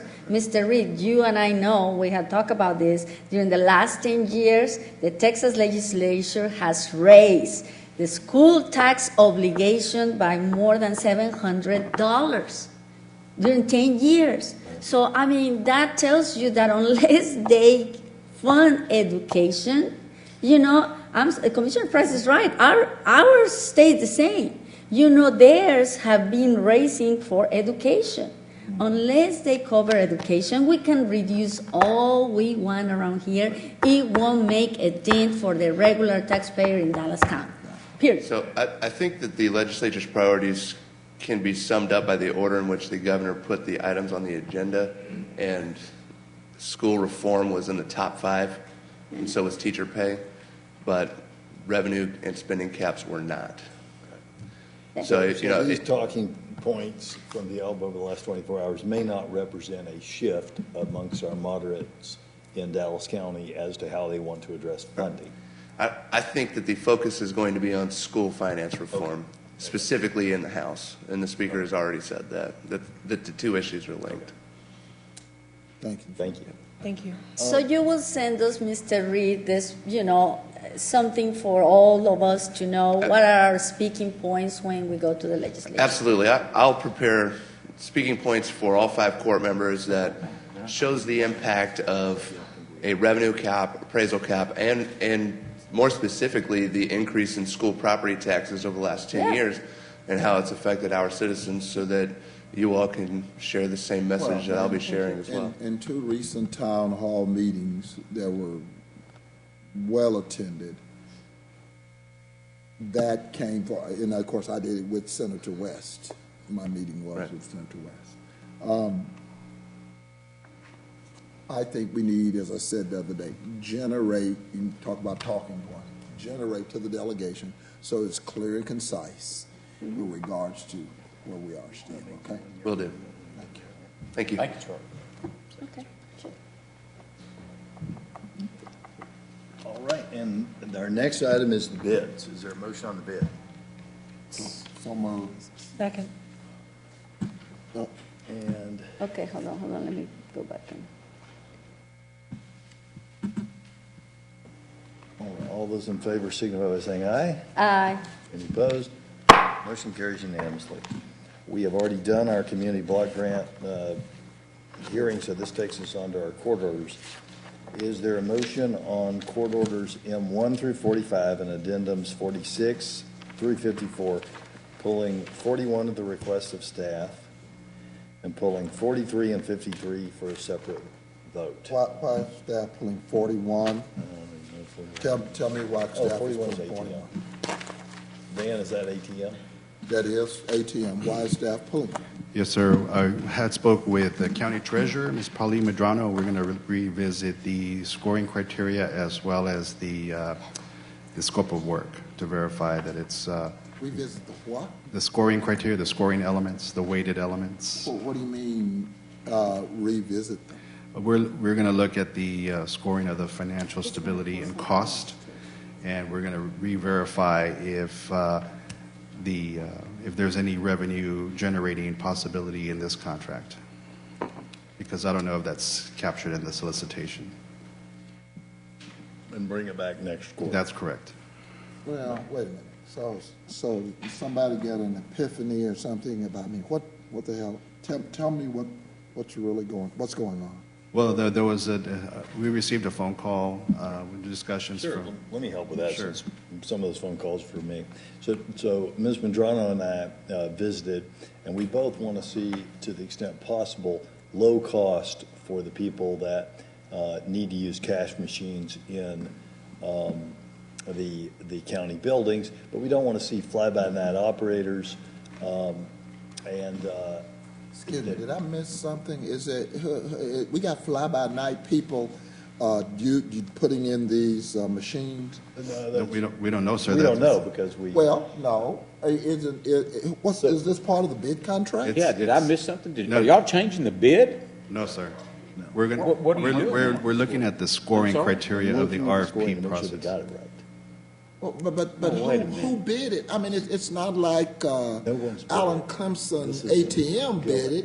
This is who? Bank of America? We're requesting authority to advertise right now. It's a draft RFP. So it is a draft RFP? It's a draft RFP. Okay. Oh, so you want to change We're gonna revisit the scope of work and look at the scoring criteria. Strictly draft authority to advertise. It's already been let. How can you do this in midstream? Excuse me, come forward, please. Yeah, no, can you explain it, Ms. Mitchell? Yeah, because I'm not. Good morning, Good morning. Judge and Commissioners. Item 41, due to our bank contract, our depository bank contract, there's a total of 11 ATMs minus the records building since it's closed, so that one was removed. During our contract, they would provide 8 ATMs, including the records building. So there would be 3 that were not included in the contract because they were low-performing ATMs. Commissioners decided to go into RFP. I contacted purchasing department, and we went out and we did the proposed the RFP, which is number 41. Well, excuse me, but this is still the bank depository contract. No, it was separate. So you're separating it out? Because the bank depository contract, the new one, only included 8. Well, I get it. Yeah. So then there was the 3, the low performing, they would not, they wouldn't include because they were low performing. So now for convenience, the 3 locations, we wanted to make sure that those 3, the government centers, which would be Grand Prairie, North Dallas, and East Dallas, would have ATMs. So therefore, we're going out for bid. But wait a minute. If the banks don't want it, then when you say low performing, it's got to be. It's just not very many people hit the ATM. I got that. If it's low performing, what's the threshold? I mean, what's something else is happening? I mean, if it's low performing, it's low performing. I mean, why do we even have machines there? When you say low performing, what's low performing? In one location, maybe 100 transactions in a month. Why should those 3 locations not have the same opportunity Correct. as any of the other It locations? doesn't cost the county. If you ain't got but 100 people, they got the same opportunity. Nobody's apparently utilizing. But no, that's what you're doing, the RFP, right? Right. I mean, that was the lowest performing. The other 2 were a little higher. That was the lowest performing. But out of convenience, I mean, we are offering our taxpayers, employees, visitors, ATMs at the other locations. That's 100. I'm still using that one. 100. The lowest one. Okay, 20. That's 5 transactions a day. Yes, sir. It doesn't cost us money. Okay, but No, it is not revenue generating for us. What we are providing is space, footprint, and electricity. But what are you wanting to pull this for? You're trying to make it to where it's... I did not. I'm sorry? I did not. Somebody's wanting to pull it. So, Mr. Garza, you want to? I talked to Mr. Garza, expressed concerns to Mr. Garza 2 weeks ago, and we discussed that since that time, that we wanted that there's not anything in this RFP and that covers making sure that the consumers, who are our taxpayers, who come to pay their ticket or whatever and don't have enough money, and our employees are going to get the lowest cost to them. We have so. Well, now wait a minute. You just told me you've got a location that has very few users. Correct. And now you're trying to make it to where when they bid on this, they've got to make it to where it's extremely low cost. Don't know what the outcome's going to be. That's what I told the judge. We certainly want that to be a factor. That one of the factors is what kind of a deal can you give to our consumers, our employees, our taxpayers who come in. We don't want to have a situation where the winning bid, because of other factors, is someone who charges, say, a $3 or $4 convenience fee like a 7-Eleven would charge for people to get to their money, if there's a reputable company out there that charges a $1 or $2 fee. But the RFP's already been let, right? No, it is not. It's not. But I'm not going to have that data until the proposals come in, and at that time we can negotiate those terms and conditions. Yes, at the end, we always have But you're talking about 3 machines, right? Yes. 3 machines. We're talking about 3 weeks to go back and look for them to try to get the best deal for the people that use these machines. And to do that, what are you going to do? I need to advertise this. So this. You're going to change something in the I don't RFP. know what he's going to do, yeah. No, I need to look at the scope again. We revisit the scope, but what was also addressed was the financial stability and the scoring, because that's brought up before and in a previous solicitation. So I was going to coordinate with Ms. Medrano. A discussion I had with her was that any dealings with a financial institution, that financial stability should be a part of the higher scoring criterion. So we talked about that. So we looked at maybe revisiting, but in the latest conversation, she felt that we should leave it as is because it deals with financial fiduciary So you responsibility. feel comfortable with the way it's? I feel comfortable with it. And you've reviewed it and? I believe that financial stability is very important on whoever bids. And I believe on the, whatever they charge, the surcharge, like we're hoping that it is equal or less to what they're charging in other government centers or government or county buildings. But the At the end, we always have the right to negotiate the best rate, is my understanding, That's Mr. correct. Garza. That is correct, because we don't know what those fees are going to be until the proposals come in. But the other 8 are ironclad. They're in place. Yeah, they're in place. Okay. And it depends on, And excuse me, why do you think they're in place? Is there a bank? Because they're profitable. That's my point. Yeah, they make them. So these. So again, apparently, this reminds me of the county. Of course, ain't nobody, they're voting with what they're doing by going to that dadgum machine. They're not using them. They're not using. They either walking across the street or down the street or someplace else. They're not using them. Because they're charging too much. Well, I don't know if they're charging too much. They were charging the same across the But unit. that's what we're going to see, right? If We can don't gather- know. Well, let's We don't see. know. I haven't touched one of those machines in 20 years. Well, I have never touched one. Hell, I don't give pay people Because my of money. that, precisely, because they charge me to get my own money. That's right, and that's the reason I don't So, have one. if But my they- point is, I'm trying to figure out still why we're pushing all of this for 3 machines. Because we want Well, the taxpayers to pay less. Mr. Garza, They're not paying Mr. Garza, anything. you heard what Ms. Medrano Yes, said. sir. She likes it the way it is. So now what are you going to go back and change? But she is an elected official. This is a solicitation in support of her department, her office. I had told her that she is our customer, and if she wants to leave it as is, we will honor her So opinion you probably won't be changing anything. if she chooses to do so. But I wanted to, we pulled this for discussion. I wanted to address the judge's concerns as well. the only thing that I would change is that I would add the tax department to be part of the evaluation team. We have 4 right now, and I would like the tax department to be part of the evaluation team.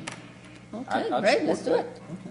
That's what I would change. So there is a change that's There is being something. considered. Sure. Just an evaluation team member, but it's not changing the scope. So that Right. shouldn't be an issue. But it's changing the process.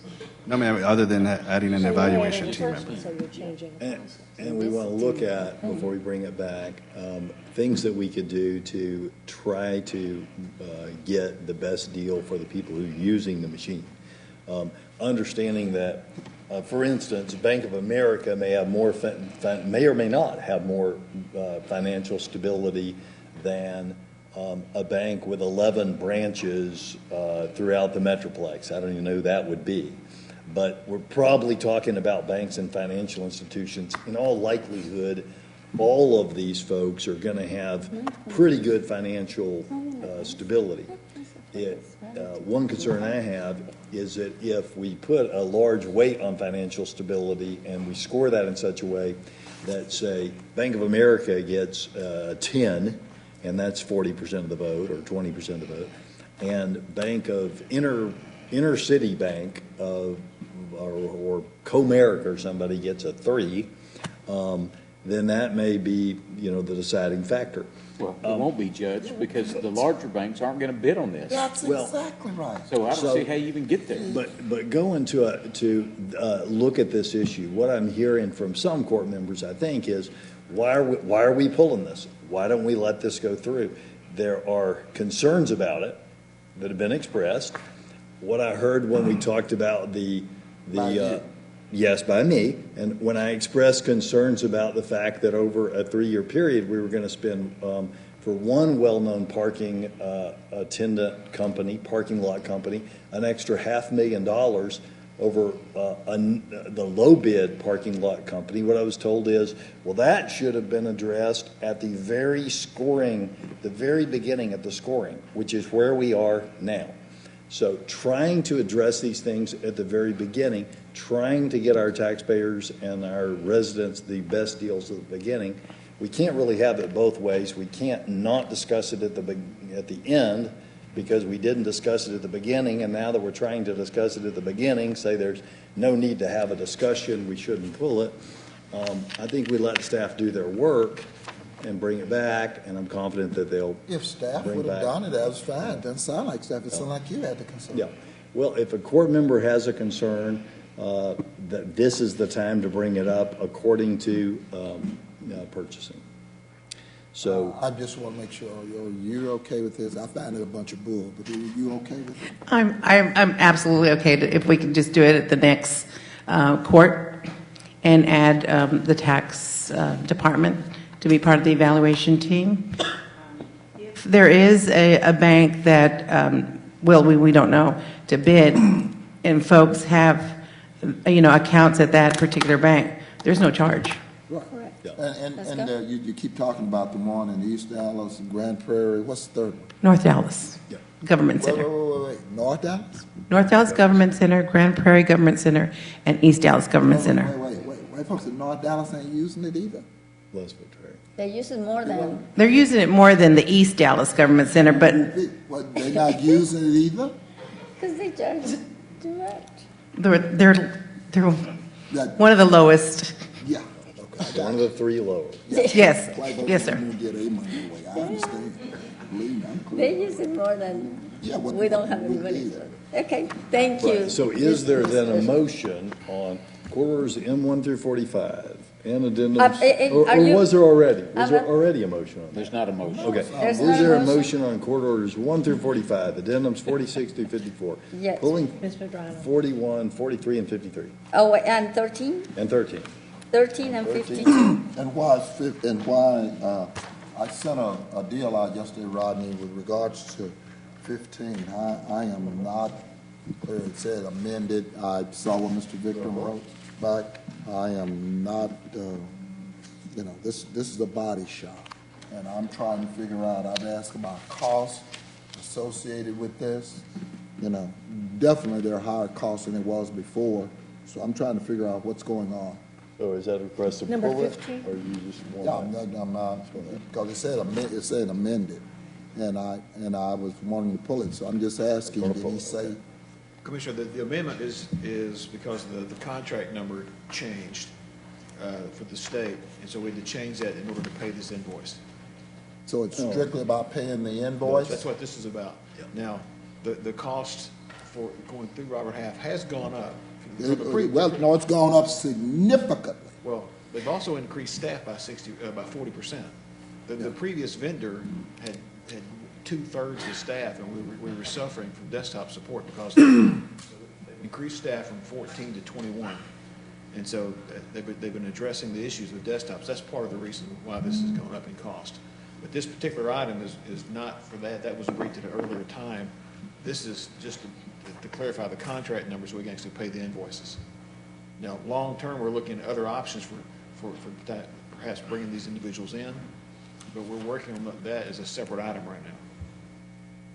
When I read and I see 60% more, 20% more, I'm having a real issue with that. But if you're saying that this is strictly to pay an invoice, then This is to pay the existing invoices for this staff. But the prior vendor was trying to support desktop support with 14 individuals. Through this process, we now have 21 individuals. So it's 50% more people to work in the contract. And we've seen the number of desktop issues going down, backlog tickets have gone down, service has gone up. And so Mr. Victor and the staff have been successful doing this, and we're looking at further options between now and the end of the budget year, what we can do. the costs have gone up significantly. Yes, they have. But part of that reason is the prior vendor, in my opinion, this is a peculiar opinion, they underbid the service and they gave us poor service. what we got in there to be. Okay, so we don't need to pull that unless you want to pull it for a separate vote. I'm not gonna just pull it just to be pulling it. All right, so let me reread that because we had left one off. Is there a motion on court orders M1 through 45 and addendums 46 through 54, pulling 41 for a later meeting, pulling 13, 43, and 53 for a separate vote? 52 and 53. Oh, 52 and 53. Is that it? Is that right? What was? Is that it? Was that a motion, Dr. Garcia? Yes. And second by Dr. Daniel. And we're on 17, we are comfortable that that is the appropriate price for that? Yeah, I asked a question about this one also, about the sale of the Live Oak Clinic. Where are the people going into that clinic going to be serviced at? Well, they're being serviced. I know they're already been probably serviced. Yeah, Live Oak has been closed a while. I know, is that Hatcher? Yeah, Hatcher. And that's going smoothly and? Yeah, that's fine. They've been out of here. Yeah, for at least 2 years, Yeah, right? right. I'm just trying to figure out about the Oh, the price? price. Okay, I had Who's 4.55. 4.5, Who's reviewed the Parkland. But, Yeah. Yes, sir. My name is Beal Carruthers. I manage the real estate for Parkland. It's the correct price is $4.55 million. I got that, but based on? Yeah, an appraisal. No, that's based upon a public bid process. See. Did you had an appraisal? But did you get an appraisal for it? I didn't see. We did not have an appraisal for it. We had an internal CBRE estimate of value. You had two previous bidders that went down, right? That pulled at the last minute. That backed Was out. that your threshold? I mean, I find it hard to believe that you sold the property without having an appraisal on it. Those, the two previous backed out due to various reasons for. But they were higher bids. Or they were lower bids. They were lower bids? Yes, sir. The $4 million is your highest bid. Well, excuse me, the first bid back in 2016 was $6.35 million. Okay. The most recent that backed out was $4 million. And then now we have a third today that you're set to approve at $4.55 million. Okay, and so you would tell me that property in that area is going down? No, sir. The $6.35 million that you had previously approved was based upon Parkland's occupancy there and the NOI to support that, Parkland's rental to support that. We left there to not pay rentals, so the net operating income was not there to support that $6.35 million purchase price. Okay, so you are telling us that when you emptied that location, the price value went down because it was empty? Yes, because we were not there to support a rental income. No, I mean, but regardless, I mean, what about an appraisal? I mean, wouldn't an appraisal be a baseline before you sell anything? Yes, an appraisal would be a baseline, but we had an estimate of value, a broker opinion of value from our outside. A broker opinion. That's CBRE stuff. CBRE, yes. And you trust CBRE. Yeah, I know. What amount did they give you on that estimated? I don't have that figure. It was, I believe it was higher than the $6 million number, but we had, at the time the building was full, so we had. I'm pulling it. Which one is that? I'm 17. I'm going to pull it. Because I'm not getting any good. It's not enough, and of course Parkland, I'm pulling it. All right. And the questions we've asked is the question we want to see. We want to see the chronology. We want to see the history. I want to see what CBRE supposedly said. I want to know why you had and I understand NOI, but $6 million to $4 million to it declining in that area. I got a difference between the operating income. When Baylor and everybody else is expanding around, it's just, if Commissioner Price doesn't pull it, I will pull it too. Blowing up. Yeah. I mean, just- I want to hear a So, history of the building and what was the, And is, She had a 17. it doesn't cost us any, is there any argument, hopefully not, but is there any argument that by pulling this, it costs the county money or Parkland will lose a deal or something like that you want to make? It doesn't cost us money to, it could potentially cost a sale, but we don't lose any revenue. Okay. All I right. think you might Explain to hate us it, you're now. gonna lose money. What we're talking about is he's talking about pulling this, so we would bring it back our next court meeting, We which could is bring it back to the next meeting. yes. essentially August 1st. Okay? So my question to you is, he's asked for more time to pull it. We do that unless there's imminent, everything costs a little bit of money. Time to look at something can cost somebody's hourly wage, but it's not going to be your position. We're losing Parkland's financially hurt by waiting. No. Oh, great. Okay. All right. Do you understand the questions? I know for Parkland, I usually have to, Yes. do, yeah, right. I didn't ask you, I asked him. Do I need to write the question? Do I need to write it down, the chronology? Do you understand what we want? Chronology of the sale, the history, et cetera, Right. for the next Exactly. session, yes. And, if CBRE is doing this, I want to know what they're doing it on. I mean, What's your basis for their, Sure, we can provide some data for the next session. yeah, in that area with all the construction, I just find it hard to I believe. find it hard to believe too, and CBRE has been wrong several times with us. So, Understand. thank you. Thank you. So that's an amendment to add 17 to the list of pulled items. Is that accepted by the maker and the seconder? Yes. And the seconder? Sorry, I didn't see that. All right. So are there any other discussion on these court orders? Any other discussion? No. Hearing none, all those in favor signify by saying aye. Aye.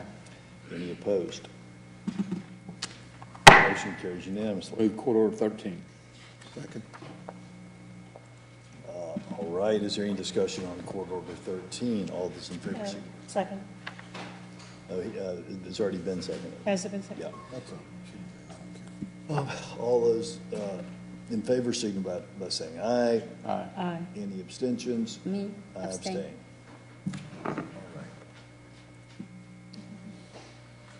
Motion carries, And the correct? motion, yes, and the motion, I was waiting for the computer, and the motion carries 3-0. All right, I move court orders 43.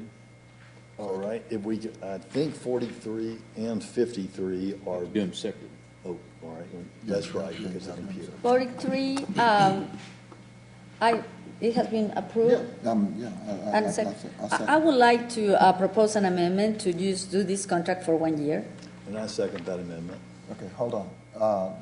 Based on, Mr. Roden, based on how we've gone out with these RFPs, are we able to amend it for less time because they proposed based on something in excess of 1 year? That's the way I look at it. Or let me ask Mr. Garza first, and then I'll come to you, Lee. Is that correct? This is negotiated the contract, so we would have to look at the contract and with the DA's office on how the term was developed, because the term is rolled up into the agreement. Okay. So if that's identified 2 years, that it is amending the agreement itself. So that could have affected the pricing. And their staff. And if the vendor agrees to that 1 year term. But we're free to terminate this contract for any reason on 30 days' notice, correct? Yes, sir. But if they agree, Yes, correct. there's no issue, right? It will Correct. come back if they do not. That is correct. We still have to bring it forward with Because you're negotiating at this amending point. the term. Okay. So legally, even though we RFP'd it out and negotiated for more than, and they priced on more than 1 year, we are free now to amend that contract when it hasn't been negotiated yet. No. It has been. Well, It yeah, has. it would have to be negotiated. Whatever you do here would not be binding on them at that No, point. they'd have to They have agree. not agreed to that because that was not part of the negotiations. And you would have to renegotiate to see if that affected price or anything else. Well, yeah, see, that's my whole point. You know, if they bid it for 2 years, Staffing and price is all. sure, You base that's it on it. the length of Right. time. So we come forward to the court with a presented term with options to renew. So if that term is not referenced, I don't have the agreement in front of me, but if the term is not rolled up in the contract and we let the court know that we want to award for a year or 2 years with those option years, then the court decides to do 1 year, that's the way it's going to be executed, then it'll be locked in that way. So you're going to go back and negotiate based on one. Well, everything, the negotiations stay the same. It's just the requesting the court to authorize the execution reflecting the contract term period. So if... But the contract term period was done based on the way they bid. On our solicitation. Yeah. Well, we put down the expected 5-year term, so we come forward, we let the vendors know that most of the times we come in for a 1 year with those 4-year option years. In this case, we came forward to the court with 2 years. And I would like to get Ms. Gloria McCullough in here that worked on the RP to verify that information. Yeah, and that is the point that I want to make, is if our contract had a 1-year term with renewables each year, then there would be no issue with it. But from what I understand, But it was 2 It's years. been negotiated as a 2-year. That's exactly right. So that's different.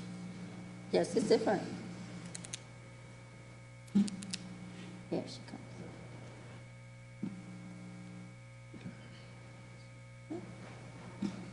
The initial term that was released in both of the RFPs was 2 years with an option to renew for 3 1-year terms.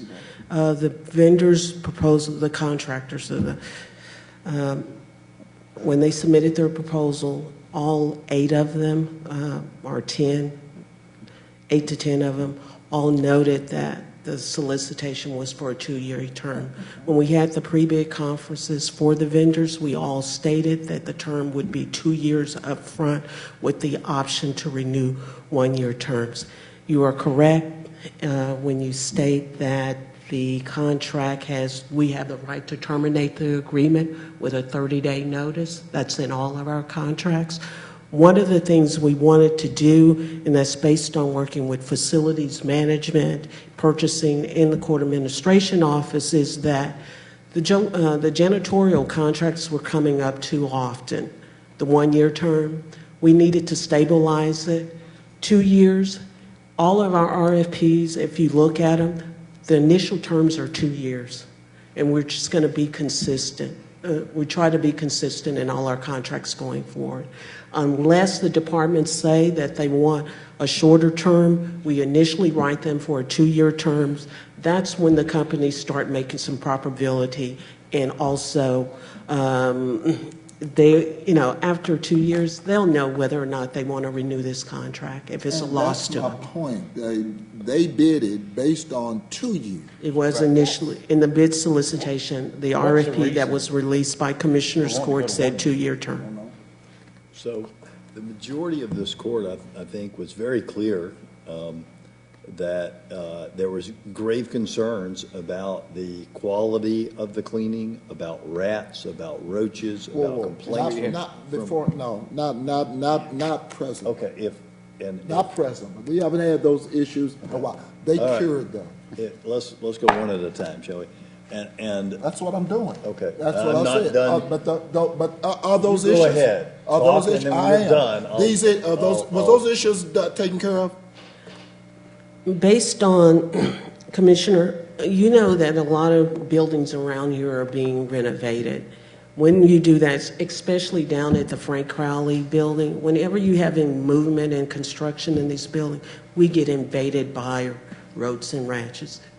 Roads from the river, roaches, rats, things just start coming into our building. We can't control that. We had that increase of rodents in the records building when we did construction over there. We had that increase in the George Allen building when we did construction over there. But I thought the As last time far I as the checked, that's pest performances- control. I Yes. thought that was pest control. That is pest control. Okay. And We're talking the about- pest control is being, I believe, we have a new contractor for pest control, and that's working out fine. And their facilities management department is monitoring the performance of the vendor to make sure that we're in compliance with the requirements.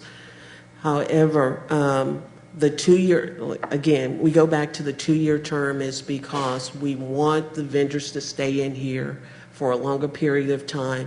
That affects quality. If you're switching out vendors every 12 months, when there's a problem in the building, the departments, one of the part of the education of the whole janitorial service contract, we have members of the departments in each one of those buildings serve on the evaluation committee. If there's a problem, those people that are serving on the evaluation committee, they know to notify the facilities management department or the project manager or the building supervisor to tell them what's going on, and they rectify that issue. Doing it every year is that purchasing would have a dedicated staff person to do. We have so many janitorial contracts that it would be a constant thing to do it every single year.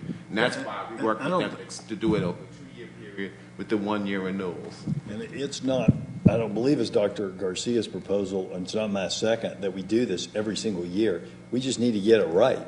And this is not getting it right. We failed to get it right. We've got the same contractors. Well, and the amendment is, for 1 year if they agree. If not, it will come back to this court and we will decide. That's. Then let's just vote on that motion then and see if we even need to be Okay, discussing. sounds good. So what's in front of us right now, the amendment or the amendment. original? The amendment. That's right. Let's go ahead and vote. So you got a motion and a second. And now that there's an opportunity to say what I would like to say, one of the other concerns in this that the court expressed was the past vendors who happen to be the winning vendors of this. There were many problems. There are people in the audience today, Dan, one of them, who've had theft from their very office by one of these vendors' past employees. In this solicitation, we sought to get a living wage for people because we believed a living wage was important, that if we as a county, not Seattle, not $15, but can I finish and then let me let you talk, or would you like to talk now and then I'll talk? I'll call the question. Okay. You can call the question, but you can't stop the debate. It's not debatable. Let's vote on that.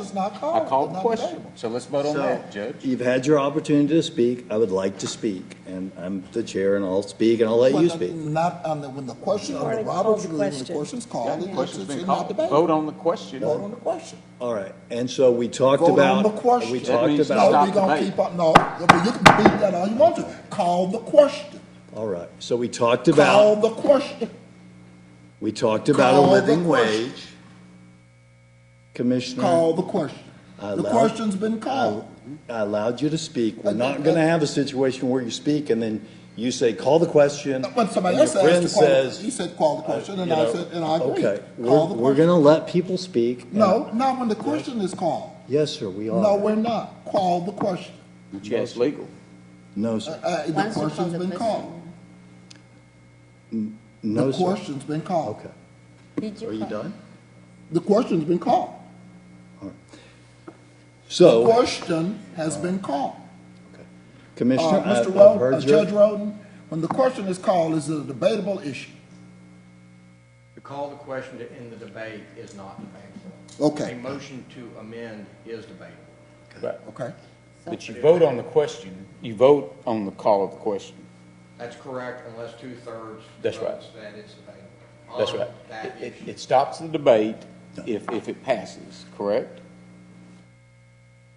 He called the. If the question is called, it takes a 2/3 vote to allow that. It's not debatable on the calling of the question, and you, the only thing debatable would have been the motion to amend. But once the question is called, that is not debatable.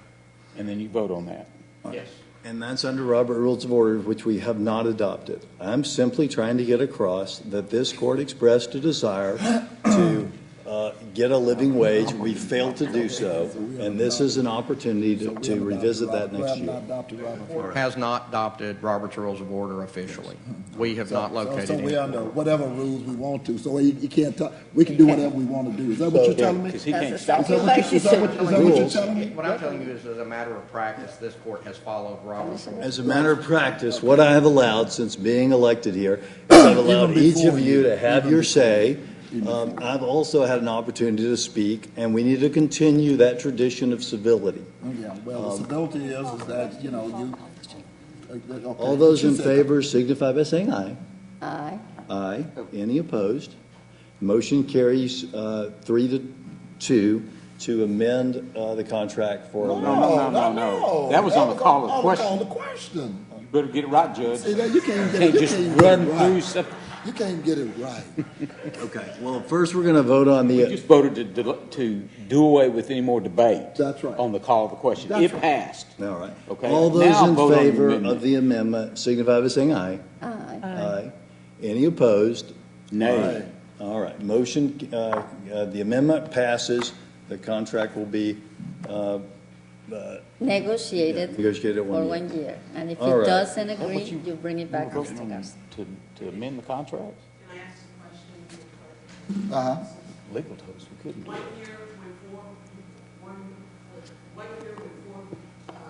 You can make a motion. Because the initial contract was 2 years With with full- May, and they were making a total term of 5 years. So my question is, in 1 year? Can we amend? Yes, that's Can we part of the change the amendment. contract midstream? Change the Yes. bid specifications. The RFP specified an initial 2-year period. Correct. All vendors placed their bid based Oh, on 2 year that. period, that's Yeah. what. Why don't you have them, I changed my vote to no If on you that. are, Motion to reconsider. do you Make a want to go, motion to do you want them to go reconsider. back and see if they can do that? change so the they can damn be able to- No, you said no. If a contract has been set, then the contract. she's on the I'll prevailing- second her motion to She's on the reconsider. prevailing She's on the prevailing side, side, under that's it. Robert's rules. No, I know you that's don't true. understand. She's on the prevailing side. okay. So a motion to reconsider and a Reconsider. change I would second. be to allow the companies that are Commissioner. not paying a living wage to have a 2-year contract. Right. All those in favor signify by saying aye. Aye. Right. You just change mischaracterized it. that. Any opposed? Nay. So now we're back to. We're back to voting on the item as it is. Got it. All right. So, No, so, to change. so all those in favor of the contract as, So there's a as motion. originally presented in our agenda, which will allow. I think I was the original on the motion, Original And I was the on the second. motion. and Commissioner Price was the second. Okay. So this is to. This is on the original This court is order. to allow a 2-year contract with I see. 3 terms to the 1-year term. to the 2 companies under 43 who are paying all but 1 employee each, $8.25 an hour So that's what it comes down to. to clean buildings, and we will have, I believe, the same problems we've been having. All those in favor signify by saying aye. Aye. Any opposed? Nay. Motion carries, Judge. Yes. Motion carries. I'll move court order, make sure it's 59. Where are we? Court order 52. Commissioner Garcia, did you intend to vote for 43? 43, yes, Okay. 43, 52, and 53. Okay. All right. So I moved court order 52. Second. Any discussion? This is about a military leave. Abstain. Okay. All those in favor signify by saying aye. Aye. Aye. Motion carries 4 to none. I move court order 53. Second. And again, Court Order 53 is another one of these non-living wage contracts that pays $8.25 an hour to people who clean buildings in Dallas County. And I believe that all of our team members need to be paid a living wage. All those in favor signify by saying, all those in favor of the contract signify by saying aye. Aye. Any opposed? Nay. All right, what does that leave us with? 11 o'clock. 11 o'clock. All right, Parkland. and so it's 11 o'clock, and it is time for the Parkland budget hearing. And Dr. Cerise, winner of the Modern Healthcare 50 Most Influential Physicians in all of America, please come forward. Must not have been anybody else. Good morning. Congratulations, that's all I have. Thank you, Commissioner. Yeah. My position is the same. I have got awards that I wish I didn't have. But Yep. I take them. Okay, let's go Parkland. I'm gonna do my other notes. I don't know whose account it is.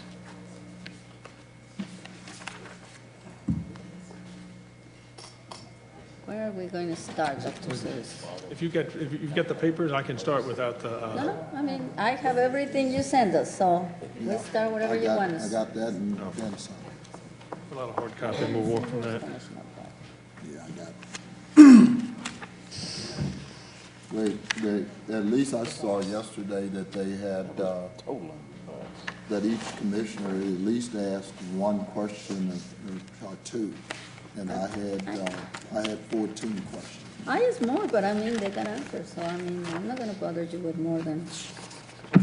All right, well, I'll start and we'll catch up with the projection in a moment, but just to review, the first slide talks about 2017 projections and where we are this current year, and we're running pretty much where we thought we would with volumes. Our volumes are tracking budget. Our expenses are tracking a little bit less, about 3% less than budget, about 2% on salaries, about 5% on supplies. Our revenue is tracking about 1.5% negative to budget, so about 3% increase from prior year, but a little bit negative to budget. And when you put all that together, what you get is where we had budgeted a $52 million deficit, we're projected to run about a $39 million deficit at this point in time. We're doing about $16 million better than budget at this point in time in 17. And we expect to stay on that pace to finish the year a little bit better than we budgeted. 38.9 million, that's what we're projected. Which is where we were last year. Dr. Sir is right about this time. I know yes, we really heard you at the end, but I mean, we were at the same time last year. That's about less. correct, Okay. yes. So that's our kind of a quick overview of 17. The 18 priorities, and let's see, now we're caught up on the screen if you go one more. And talk about, so the 18 priorities, thank you. Patient care and quality safety is always at the top of that list. Working with the state, so much of our budget comes through Medicaid, whether that's through base payments or supplemental payments. So it's a priority to try to make sure we optimize state and federal funding. We are in the 5th year of our 5-year corporate integrity agreement, so that's going to be a major focus for us this year. We continue to work through our strategic plan, and then on the facilities side, we expect to have activity on our campus transition, more on our campus transition this year when we attempt to transition over the remainder of the operation that was on the old side of Parkland to the new side. And then we have had. Why do you just, and I ask all of these questions, when you come, you're always talking the abstract. You want to continue. And of course, I ask some very specific questions. How many people are on the old side? How many transition over? How many did you transition over? You come in, you give us this, and as I said in our meeting the other day, and I'll get into everything, all these particulars, but why do you just give us that 50,000-foot piece when it comes to this? Oh yeah, we're gonna transition people from the other side. We've been asking the same question. Some of us have been talking about this for the last several years. And you just come and just say, well, we're going to transition them over. What does that mean? How many people over there? About 1,200 right now. Well, you got that in the information we sent you on Friday. I'm trying to share it with them because I doubt if they have it. We have it. Okay. Also, they sent you everything they sent me? Because I just got mine yesterday, the rest of mine yesterday evening. You mean Yeah. the attachments? The attachment. Yeah, Yeah. okay, Yeah. Okay, we got it. okay, We did. okay. So that's the transition We were is, working last night. you know, when the original facility was built, it was not, it didn't accommodate all of our clinics, and we hope to get the disposition on the old property completed this year, and then that will start a more aggressive transition across the campus. So And- where are you going, so where do you plan on moving? Well, it'll be, if we sell tomorrow, then we would be in a leaseback situation because we don't have capacity to accommodate all 1,200 of them today. And so we would have to arrange What do you have the capacity to accommodate? That's work that's being done now. We'd accommodate a fraction. We would not be able to accommodate the largest group, which is the clinic operation, because we don't have clinic space on the new side of the street. But some of the office functions we could move into either unfinished space or leased space off campus. You got So 76,000 shell space. Are you talking about that space or some other space? not most of that space, because that shelved space is patient room shelved space. And so that's the large majority of that would not be appropriate for the clinic or So admin. how much lease space does Parkland now occupy, other than, well, how much lease space do you have? I'll get you that. I don't have that number off the top of my head. Well, but how many employees do you have scattered beyond, the main campus? You got 1,200 on the other side. Correct. How many employees do you have? We have about 10,700. Okay, but how many do you have in lease space outside of the 1,200 and the main?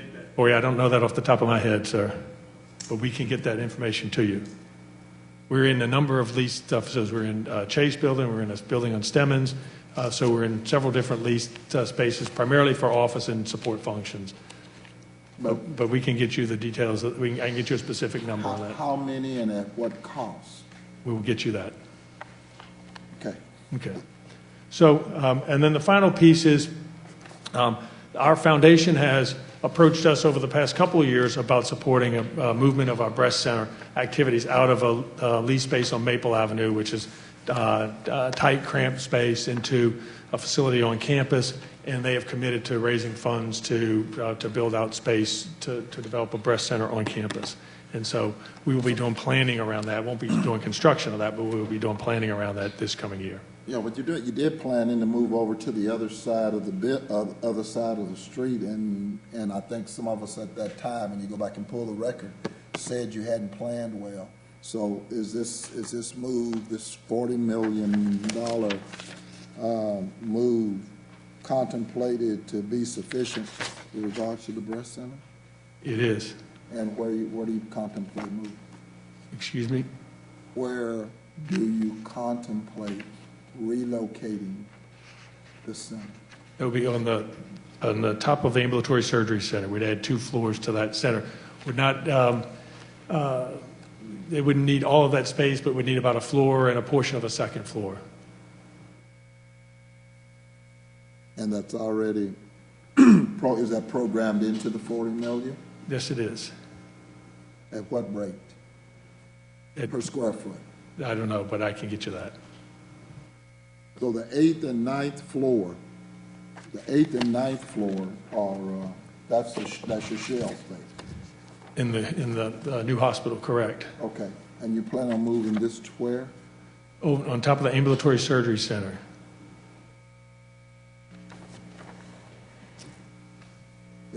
Okay, so you're going to get us all the numbers with regards to that $40 million build out. What's The price per square foot, sure. Yep. So moving on to the 18 budget challenges. So federal funding is, as you know, there are uncertainties there. We don't anticipate a large impact from whatever changes may come from the Affordable Care Act in 18, as that will be several years to work its way out. Although there are uncertainties related to the to ongoing operation of the waiver. The state's in waiver negotiations right now. There are some uncertainties around uncompensated care funding. These are discussions between state and federal government right now that we don't control, and we're keeping a close eye on because it will have an impact on our operations. Our payer mix, we don't expect to change significantly from 17 to 18. The labor market it continues to be competitive. We're hearing now more of a new concern on our exit interviews about pay. That's something that hadn't bubbled to the top in past, and so we need to make sure that we remain competitive on salaries and benefits. For specialty drugs I don't want you to glaze over that. You did a RIF last year. Is that correct? Yes, sir. Did you backfill any of those positions? We sent you information on that as well, and so we are running about 100 positions lower this year than we were last year, and that essentially, that approximates the reduction in force that we did last year. But last year you had more in terms of, what was your reduction in force last year? Well, remember, we eliminated 300 positions. 200 of them were unfilled positions, and roughly 100 of them were filled. And at the time, the actual RIF number was less than 100 because we worked to try to move people into other positions that they were eligible for. And so I think the final number was about 77, but it was an elimination of roughly 100 filled positions. So did you take any of the people in the RIF position, and we'll get around to talk about patient financial service and others, but did you take people in RIF positions and move them into other positions within the organization? Yes, sir. And did you basically take them and move them in and at salaries almost akin to where they were? Well, it probably was because they would have moved into other available positions that they would qualify for. So I would imagine it wouldn't be a great change in salary because it'd be a similar level position. So what we tried to do is identify where we had opportunities so that as we eliminated positions, you're always going to have some turnover, and so we tried to identify positions that we could absorb some of the positions that we eliminated. But tell me how you take a position that you have, let's say in your office, that was traditionally an $80,000 to $100,000 position, and place somebody in there that's making $171,000. I don't. If you want to give me the specifics of that, I can. I don't want to call names. I don't mind, but I don't want to. Well, you're going to have to help me either now or in your office. You have a vice president and chief of staff. According to this, you got a $174,000. Was that position originally was like that was an eliminated position, correct? Well, yeah, that's exactly right. And the range was 72,000 to 100,000. And now the person in there is 174,000. I don't think that's that sounds like a position that was eliminated. Yeah, well, I'm telling you that you got somebody, according to this director's report that I asked for, you've got somebody in that position. Well, if you tell me who it is, I can talk with you better. What is the position? What's it? Maybe without naming names. Without doing public. I mean, you can tell. It's public, isn't it? But it's personnel. Well, it's personnel. I did just, I don't mind. The vice president, chief of staff position was part of the RIF.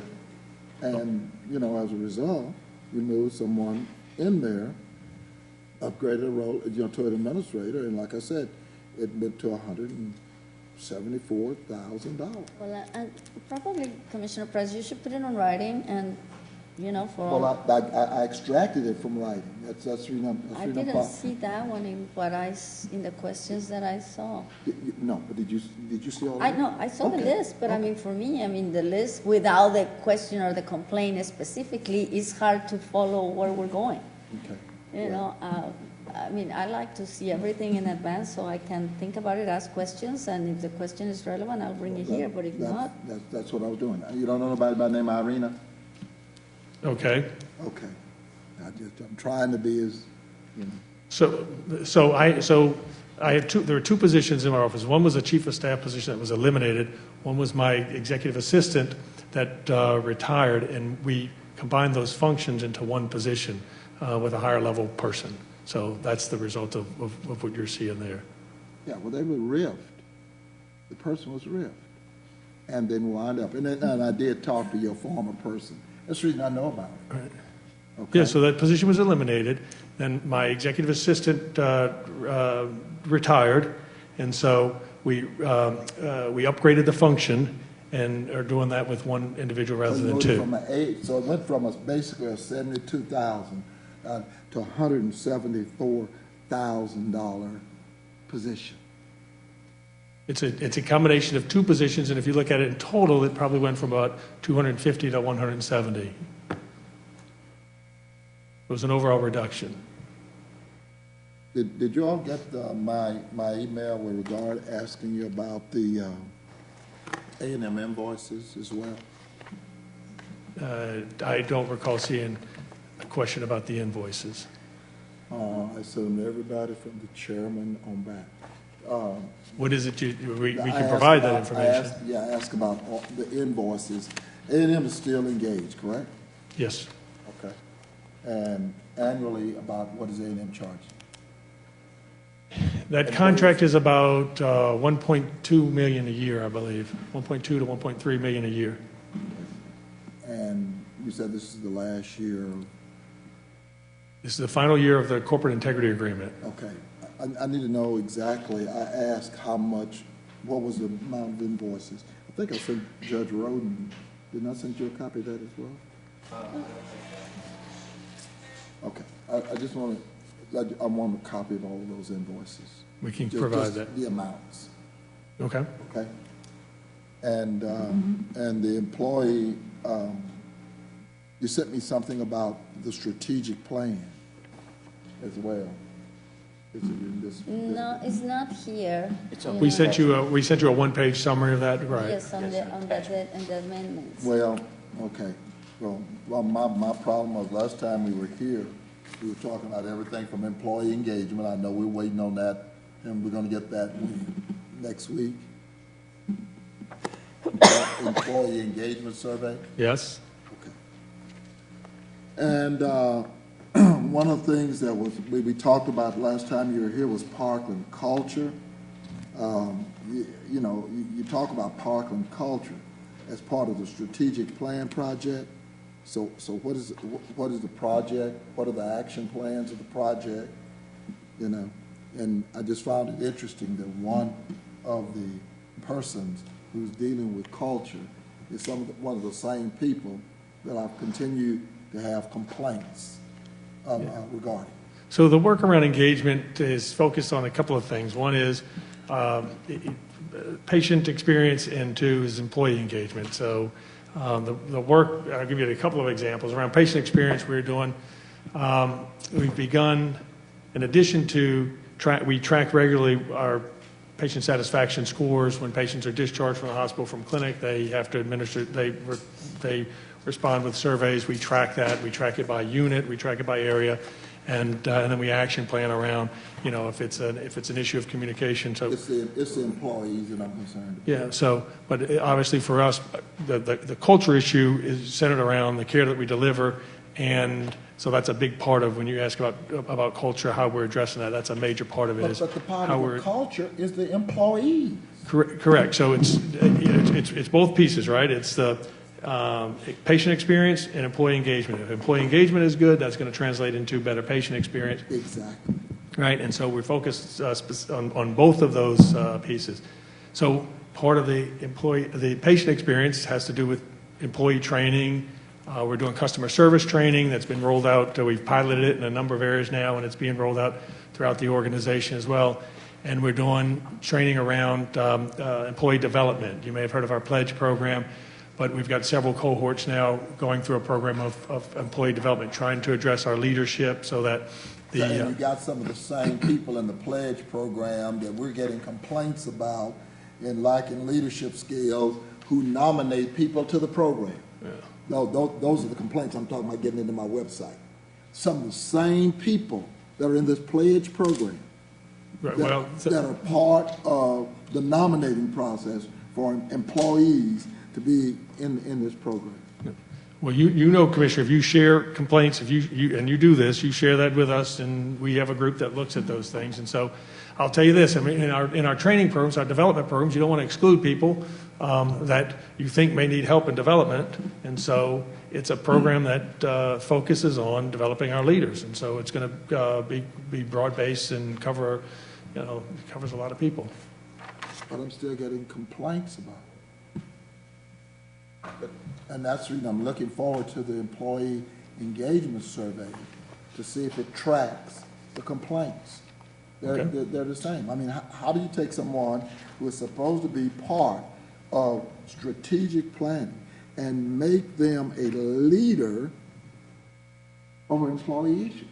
And you've been getting complaints on it. Not only from me, you've gotten complaints from your staff. You want me to call names again? If you would like to. Karen Watts. What would you like me to say? I mean, that's, you're getting complaints on it. You've had people in your organization who was reporting to her, say, hey, I'll quit. And now they're reporting to you because of her attitude and her concern.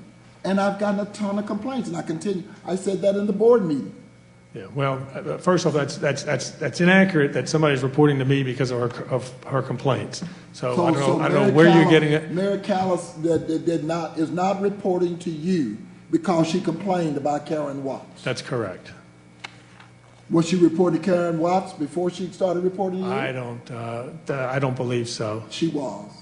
You don't even know you're on the organization. She was. No, I don't. I have to go back and check, but I don't believe so. But her fact that she's reporting to me is because she's over a major component of our operation now, which is a new component, and I asked her to run, and that is our nursing facilities operation. This was before that. She didn't. I mean, Dr. Suresh, you can sit there and try to, put something on it if you want to, but that is not the case.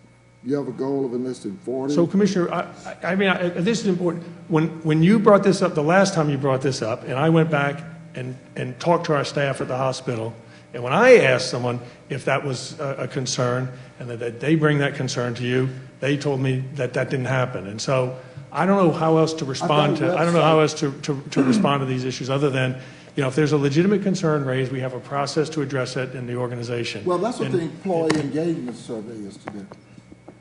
That'll do it. The last time I asked you about that, you said she hadn't been in the position long enough to be able to get the results of the engagement. Right. You saw results because we presented these on the nursing survey. You're into that where we were seeing improvement, but this will be the first real round of engagement survey where she's been in the position for the full period. Okay, are you done, Commissioner? Well, no, I'm not done. I want to talk about PFF, Patient Financial Services. I know you walked the person. Do you have anybody in that position at this particular time? No, we don't. We're operating. How long ago? I complained about that, and I guess while I was gone, I walked her out the door. But here we are, months later, and we still don't have anybody in that position. Y'all don't think that's an important position in the organization? Yeah, it is, and we have interim leadership in there right now, and we're doing a search for a position. The search takes time, and we want to make sure we get the right person for that position. So we've interviewed a number of people, and that's an important position that we want to fill and get right. I'll tell you, the work's getting done. We have, like I said, we have interim leadership. If you look at our collections have not dropped off. So we're still getting the work done. It's not only about, you keep talking about collection. That's not only about collection. That's about validating people for services, for people to be able to get services. That's the complaints I'm getting. Well, let's do this if we can. I think he's on page 4 of his presentation. I want to give everybody their opportunity to give their opinions and ask any questions. But let's go ahead and go through your presentation. And everybody make notes if you have a lot of questions about that. I do have a lot. That's the reason I was here yesterday, and I'm going to ask them as they go along. Okay, well, let's let him get through the presentation, and then you can make your statements and ask your questions. Well, no, they want to be relevant. Why does he need to come back over them? I think for the rest of us, we'd like to hear what he has to say, and then you're welcome to say anything you'd like to say and ask him some questions. It's not about saying, it's about asking questions. Okay, go ahead, sir. Stop trying to control. Stop trying to Sir, control. please, Commissioner, please let the man give his presentation, and we're going to let you talk as long as you want to. Stop okay? trying to control the narrative. All right. I'm not trying to control the narrative. Yes, you are. I'm chairing this committee meeting, and I'm asking that we let this man give his presentation. And then you're going to get to ask all your questions, make all your statements. And I'm free to ask questions at any time. That's what I'm going to do. Okay? Go ahead, sir. I'm going to ask questions, and I expect an answer. Go ahead, sir. All right, so let's see, let me just move on. I left off at specialty drugs. We're projecting a 7 to 8% increase in our drugs. IT costs are increasing, and demand for service continues to be strong. On the Medicaid front, are the drugs any higher this year than they were last year? And I sent you some information on that as well. And about $11 million, I believe, is what the increase we show that we're building in. Well, my point is that how do you plan to adjust for that? Well, He answered that. No.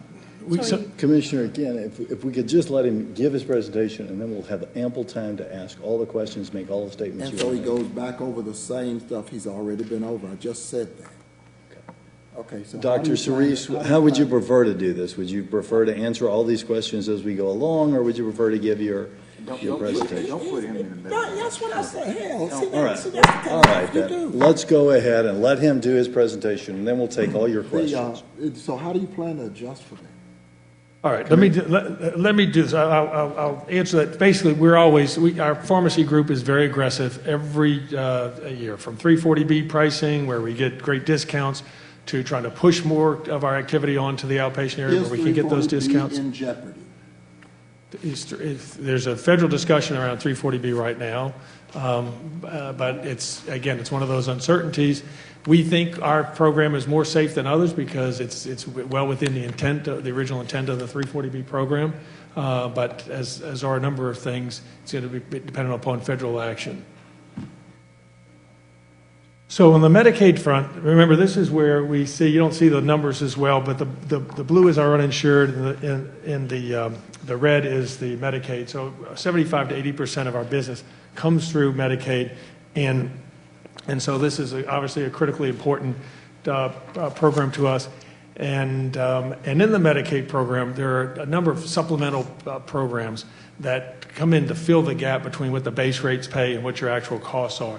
And that's what a lot of these acronyms refer to.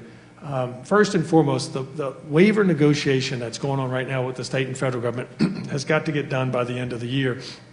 We expect something will happen. I heard state officials discuss this last week, but it may happen very late in the game. There are still a number of states ahead of Texas negotiating waivers right now. One of the pressure points on the state is this budget neutrality discussion. And budget neutrality basically is the calculation that the federal government makes between what you would have spent under your regular program and what you will spend under the waiver, and then you get this room in between to spend on waiver programs. And there's pressure, downward pressure on that budget neutrality discussion. And that impacts us. It'll show up in our supplemental payments. And so when you look and see the fact that our supplemental payments, whether it's DISH, DSRIP, UC, those have gone down from 16, where they're at $195 million, to 17, where they're at $162 million, to 18, where we're projecting $156 million. And so we see steady downward pressure on those supplemental payments related to the waiver. But is that because they're going elsewhere in the region? No, that's not associated with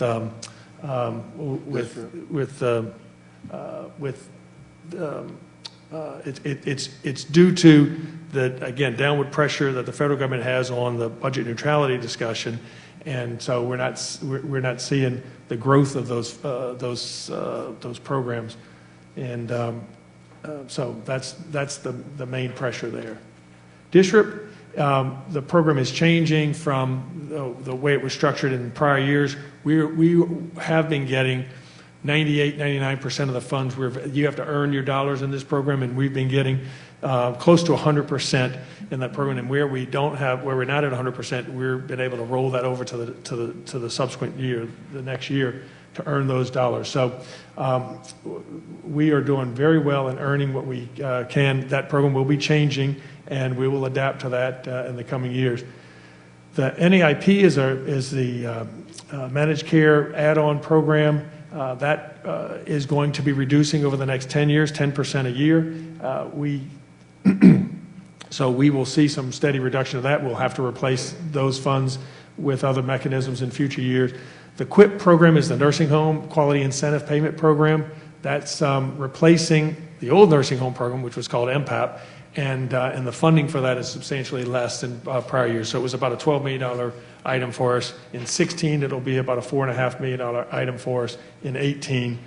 Europe is a new program, and Europe stands for Uniform Hospital Rate Increase Program, and that is one that the rules are not written yet. We hope to see those rules written for March of 18, and we built in $11 million in our budget for that program. It's a rate enhancement program that's funded either by our own county intergovernmental transfers or other hospitals. For other hospitals, it's funded through a provider fee. And that is a result of legislation that passed this session that will allow hospitals to take advantage of that. And then we're continuing to negotiate with the state to try to get better coverage of our graduate medical education shortfall as well.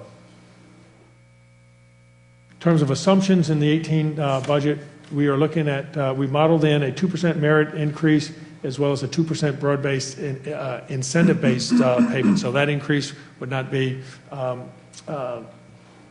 part of the traditional merit program, but identified and associated with specific outcomes that would be shared across the entire organization.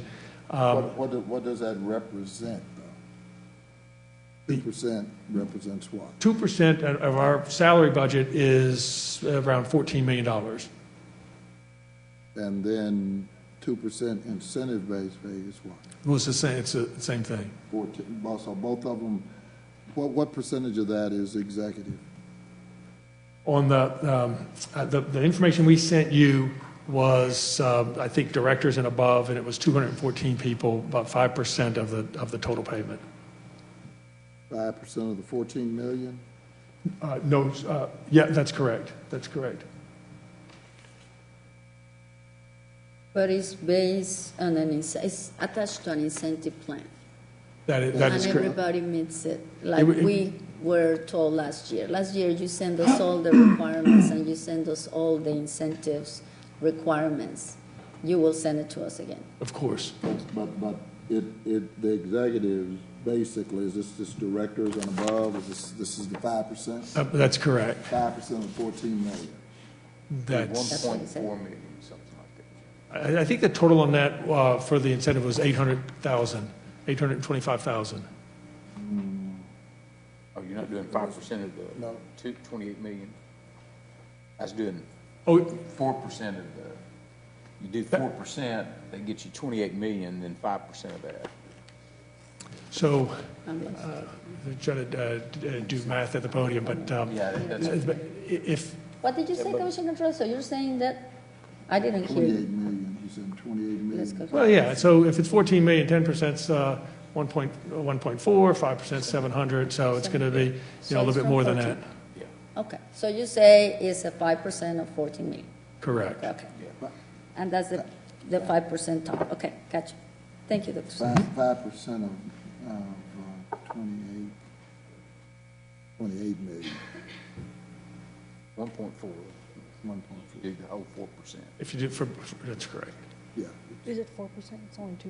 It's 2%, but it's 2%, but it's 2% incentive. But I thought that was merit. that's coexisting. That's plus. No. 2% merit, 2% in incentive That is base. 4%. Correct, 4% Yeah, total. 4%. Right. And so that's what we have modeled in at this point. We've modeled in a 1% increase for supplies, That's down from prior years because we renegotiated our GPO contract, and we feel like we can extract those savings. And we talked about drugs, particularly around the specialty drugs. So those are some of the major assumptions. On the cost side, on the revenue side, we're building in a 5% increase in our pricing. We have modeled a increase in our pension contribution on the employee side from 5.5 to 6.2%, and then we're estimating 7.5% increase in the tax revenue. The pension, their fund is stable, right, Dr. Cerise? That's correct. When we talk to Milliman, who are our actuary, they tell us that fund's in good shape. And this increase will keep it like that? Right. Okay. Thank you. So I'll remind you, this is our first pass. We're much closer to where we need to be than we have been in prior years, but this still is our first pass, and so we will continue to refine these numbers. We took it to our Budget and Finance Committee in June. It'll go back to our committee in July, and then we're continuing to work through the assumptions and the analyses. I wanted to just give you a little bit to show we're not solely focused on getting the Medicaid money, getting the dollars in, and on cutting costs, but also we have a number of programs that are in place to try to improve our efficiencies, get better outcomes, and lower costs. And this is a sample of them here. We have a lot of work going on right now about patient throughput in the ED, trying to get more people through with the same infrastructure. And that's good. Improve your cost per, and it increases patient satisfaction, obviously. We're getting more active in our telehealth initiatives, being able to treat people remotely with our specialists. Electronic consults, where the primary care doc can consult the specialist using electronic record that they both share, so that the patient doesn't have to make a visit, but that work can get done between physicians. And these are programs that would eventually create efficiencies? Yeah, absolutely, absolutely. If you look at, and this was published... part of the PCCI? PCCI is contributing to some of these as well, right. What's the cost? What's the cost? What's the IT cost associated with this? With which? Yeah, with all.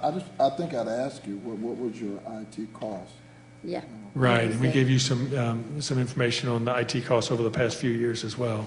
But what is it? Because I saw this presentation at the board meeting, so I'm wondering what's the dedication and the cost associated with these programs.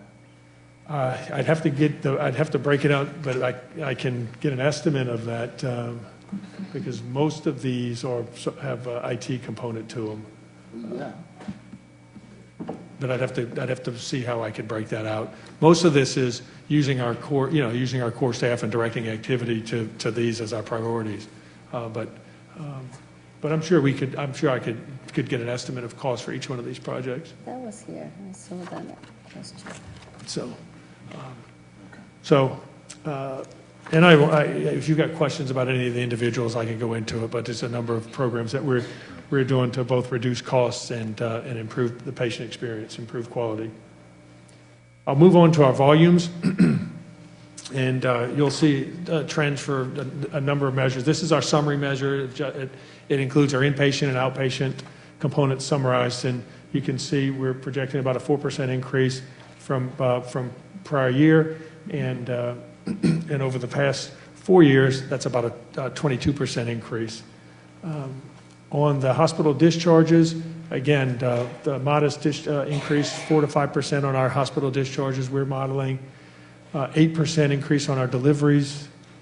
Our emergency department, we're modeling about 4% increase in ED, in the various ED sections, and about 3% in our outpatient clinic areas. And so we use those volumes to drive our budget assumptions, which takes us to our budget assumptions. And this is our income statement, our initial projections. And you'll see, again, from where we were in 16 to where we're projected to be in 17, it's about a 1.7% increase on the revenue side and about a 1.5% increase on the expense side. So those are very modest increases by healthcare standards. As you know, healthcare inflation has been in the range of 5-6% annually. And so, so this year, the group has done a good job of holding down expenses because, well, to deal with the fact that revenue is not inflating at the way the national healthcare expenditures are inflating in that 6% range. And so what you see now for 17, we budgeted a $52 million deficit. And remember, that's not a cash deficit because that's accounting for the fact that we have $105 million in depreciation, which is a non-cash expense, which we know we're not going to be able to fully fund. And so we will generate enough cash to cover our capital needs, and we expected we could do that with a $52 million deficit budget and not have a cash deficit. And like I said, we'll come in around, we think, around $39 million deficit, so we'll beat that by about $13 million this year. At this point in our planning, we're at a $64 million deficit for 18. We know we still have work to do. Once you include the nursing facilities in that number, where we're budgeting about I think that's $5.5 million in nursing facilities, and you consolidate that, we're at about a $61 million deficit budget for 18 at this point in time, compared to where we landed last year, which was $52 million deficit. So we think we're in much better shape this year, but we still have work to do. And are you in better shape with higher volumes and everything else? What's happened? Well, you know, we've been. If you look at our, if you look at what we did with FTEs at the end of last year, you know, we've been able to hold the line. It's the first year we haven't seen growth in our FTE numbers, you know, in 5 years or so. So this year we'll see it's about a 1% reduction in our FTEs. So most of our expense comes through salaries, and so that's a big component of it. But as you've seen, we've been able to hold the line on supplies as well, negotiating drug prices, negotiating our GPO contract, those kinds of things to focus on the expense side.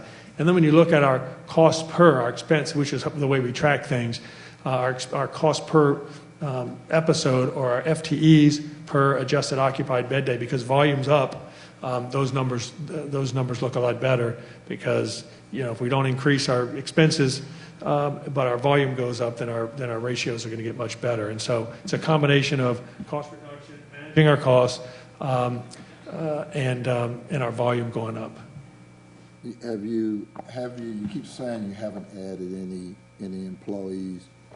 Do you have any employees that you're adding for 18? We're still working through that analysis right now. That's one of the points I'll make on a subsequent slide, and that is, you know, we've got requests, but we haven't made final decisions on additions for 18 at this point. And how do you approach those requests? Well, you look at what your volume is going to be. Some areas we know we're going to, you know, if you're doing more deliveries, you're going to have more people to work in that unit, and so those FTEs will flex up with your volumes. And so we know in some areas that we'll have to see increases that follow the volume. I'm talking about quality. I understand that. I'm talking about quality. You mean specifically in the quality department? Yes, we do anticipate increasing employees. One of the things that we have to do from this year to next year is stand up in you know, one of the things that A&M, the quality review organization, has told us they expect us to do as we transition out of the corporate integrity agreement, is stand up an internal function that acts like they did in terms of consultants coming in and looking at our quality, looking at our operation, monitoring, tracking, surveying, that sort of thing. So they expect us to stand that up internally. And so we have presented a plan to A&M to do that, and it included an addition of 14 FTEs in that area. And so we expect to add that. Now, I don't expect that, you know, I'm hesitant to talk about a net increase in positions at this point, because there's going to be give and take throughout the organization. But specifically in quality, we are projecting a 14 position increase there. Let me just ask you, I mean, the fact that A&M says it, does that mean God said it? Well, we take it very seriously. You know, this has been an expensive, a costly agreement to us, not only financially, but in terms of kind of the organization itself and the transition that we've had to go through. And so we've got to be able to demonstrate that the work that's been done for the past 5 years is work that we are committed to continuing, and so this is part of that transition. And so, yeah, if they say to do it, we take that very seriously. Well, but my point is that then they're basically running the hospital. I wouldn't say that, but I mean, if they tell us, this is what they want to see to demonstrate a continued commitment to the work that's been done, then that's something we have to take seriously. Well, Aaron, you're doing that. You haven't taken any hits with regards to the report. So why are you adding staff? I'm not. You haven't taken any hits with regards to them, or have you? Well, I mean, I don't know what would you define as taking a hit. Every year they give us a list of recommendations that we have to attend to, and that's happened for the past several years, and every year we do those things. And so this is going to be something we are seeing. You haven't been adding staff. You just told me you took 300. You had 200 vacants. You were carrying 300. You took 200 out. You basically took and downsized that 100 to about 77. And then now, I hear, that you add, 14 here, 15 there. And after a while, you start adding back staff. My point is that do you really need the staff, or do you need just to be able to manage what you have? We need to be able to stand up a QRO-like function at the hospital that we don't have internally today. That's what A&M is providing, and so this is part of that transition away from the $1.3 million of consulting from A&M to internalize that operation, so that we'll be able to continue to do the work without the outside consultants. Well, it's a challenge, Dr. Cerise, definitely. I mean, just looking at the numbers and given the fact that medical inflation continues to rise and all the uncertainties that we have in today's world when it comes to providing services, really, I mean, it's impressive. I thought before, meeting with you and looking at this budget, it surprises me the gap is not bigger. Because really, management. Well, and Commissioner Price, you're completely right. It's management, because last year, at the same time, we were amazed that it was $38 million, below, and after the $52 million that the court allowed you to, gave you as a challenge, I am surprised that right now it's only 68. It happens when you manage. Well, obviously, you are doing something right. And one of the things that I feel that, it's still some time before we finish this budget. But I want to thank you for the briefing. And my biggest concern, as always, is that Parkland continues to provide the quality health care that we all want in Dallas County. This is not the first time, the court has had to use whatever tools to be able to get Parkland to manage. I mean, it was pre-Dr. Cerise, but it is not the first time. We were in a deficit in terms of bond rating on the same kind of deal, and it was this court that stepped in. All we did this time was saying, hey, this is what we're going to give you to manage, and that's what they've had to do. I still have some issues, again, with regards to that whole RIF and supply diversity and how it was merged into diversity and inclusion administration role, all of that, I mean, what does that mean at the end of the day? But I'll have more questions, and then I did send some more, I know, over to Ms. Ardain with regards to demographics and gender and right. I think he's still got 4 pages. Yeah, and I can quickly summarize. So I'm sorry. I that's thought you were okay. done. This is basically again, more on the tax assumptions that we're at 7.5% in our model, and that's sufficient to cover our debt service. This you have in your package is the summary of the debt service calculations. And what we have coming, I mentioned the FTE reconciliations. We're doing that work now and finalizing our net revenue analysis and then the calendar for the remainder of the budget. So now I'm through my slides. Thank you. As far as management, I think you and your team are doing a great job of managing Parkland, and we appreciate the information. Just for clarity's sake, and I think we know this, you manage Parkland, you team, you as a leader, they as the team. We look over the budget and approve the tax rate. So you're giving us the information to do that. We appreciate that. Where are you on the CFO? We're in interview phase right now. We've interviewed several candidates, brought a couple of them on campus last week, in fact, and so hope to be able to make a decision soon on that. Any, since you've been here, how long have you been here? Oh, about 3.5 years now. ELM hired any African Americans? It's counting. Oh, I have. We've hired a lot of African Americans. At the executive level? Yes, sir. Name one. Who I've hired? That's what I just said. Marilyn Callies is one that I've hired. You promoted her. Well, yeah, I filled a position. Okay, well, I didn't. Okay, then you haven't hired anybody. If you look at our executive team, Commissioner, and you will see we've got probably the most diverse executive team that you're going to find. What the hell do you expect? Yeah, there are a lot of public hospitals that do not have. If you look at our executive team, I have hired 8 people, VPs and above, since I've been here. 8, 63% are minorities. You're not going to find those numbers from other places. How many African Americans have you hired? The organization has hired a lot of African Americans. How many have you hired? I've hired 8 people in VP and above positions. 1 of them is African American. 5 of them total are minorities.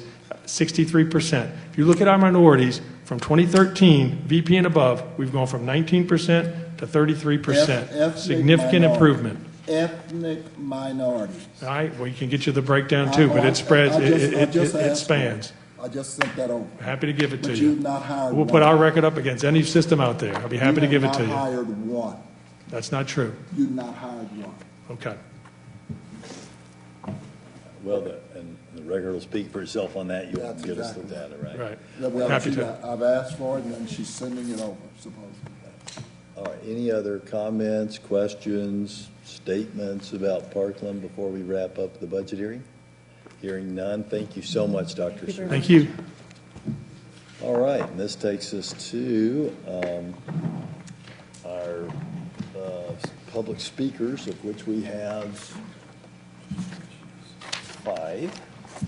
Will the bailiff please read the rules of decorum for our public speakers?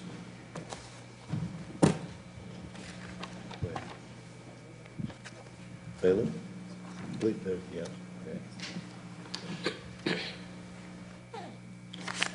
All Commissioners Court attendees are hereby advised that this meeting is conducted in accordance with the provision of the Dallas County Code, Section 74-71. Visitors and registered speakers are to preserve order and decorum at all times. Personal, profane, or slanderous remarks are not appropriate and will not be allowed at any time during this public meeting. Any and all applause is to be kept brief in observance of time constraints. Disruptors, visitors, and unregistered speakers may be removed and are subject to the penalties provided in the state of Texas Penal Code, Sections 38.13, 42.01, and 42.05. Registered individual speakers are limited to a maximum of 3 minutes, and the maximum discussion of any one topic is limited to 30 minutes. All right, and our first speaker today is Mr. Mallory York. Mr. Mallory York. Mr. Mallory York. And our second speaker today is Dolores Phillips. Good morning, Dolores. Or good I guess just afternoon. Good afternoon, Dolores. Good afternoon. Dolores Phillips, 3101 Luxor Way, Dallas, Texas, 75233. I did give you handouts. They are only a fraction of the falsified police reports and incident reports that Corporal Cotner wrote. I will be taking the necessary acts now that I found out for the first time on last year what a Brady's list is.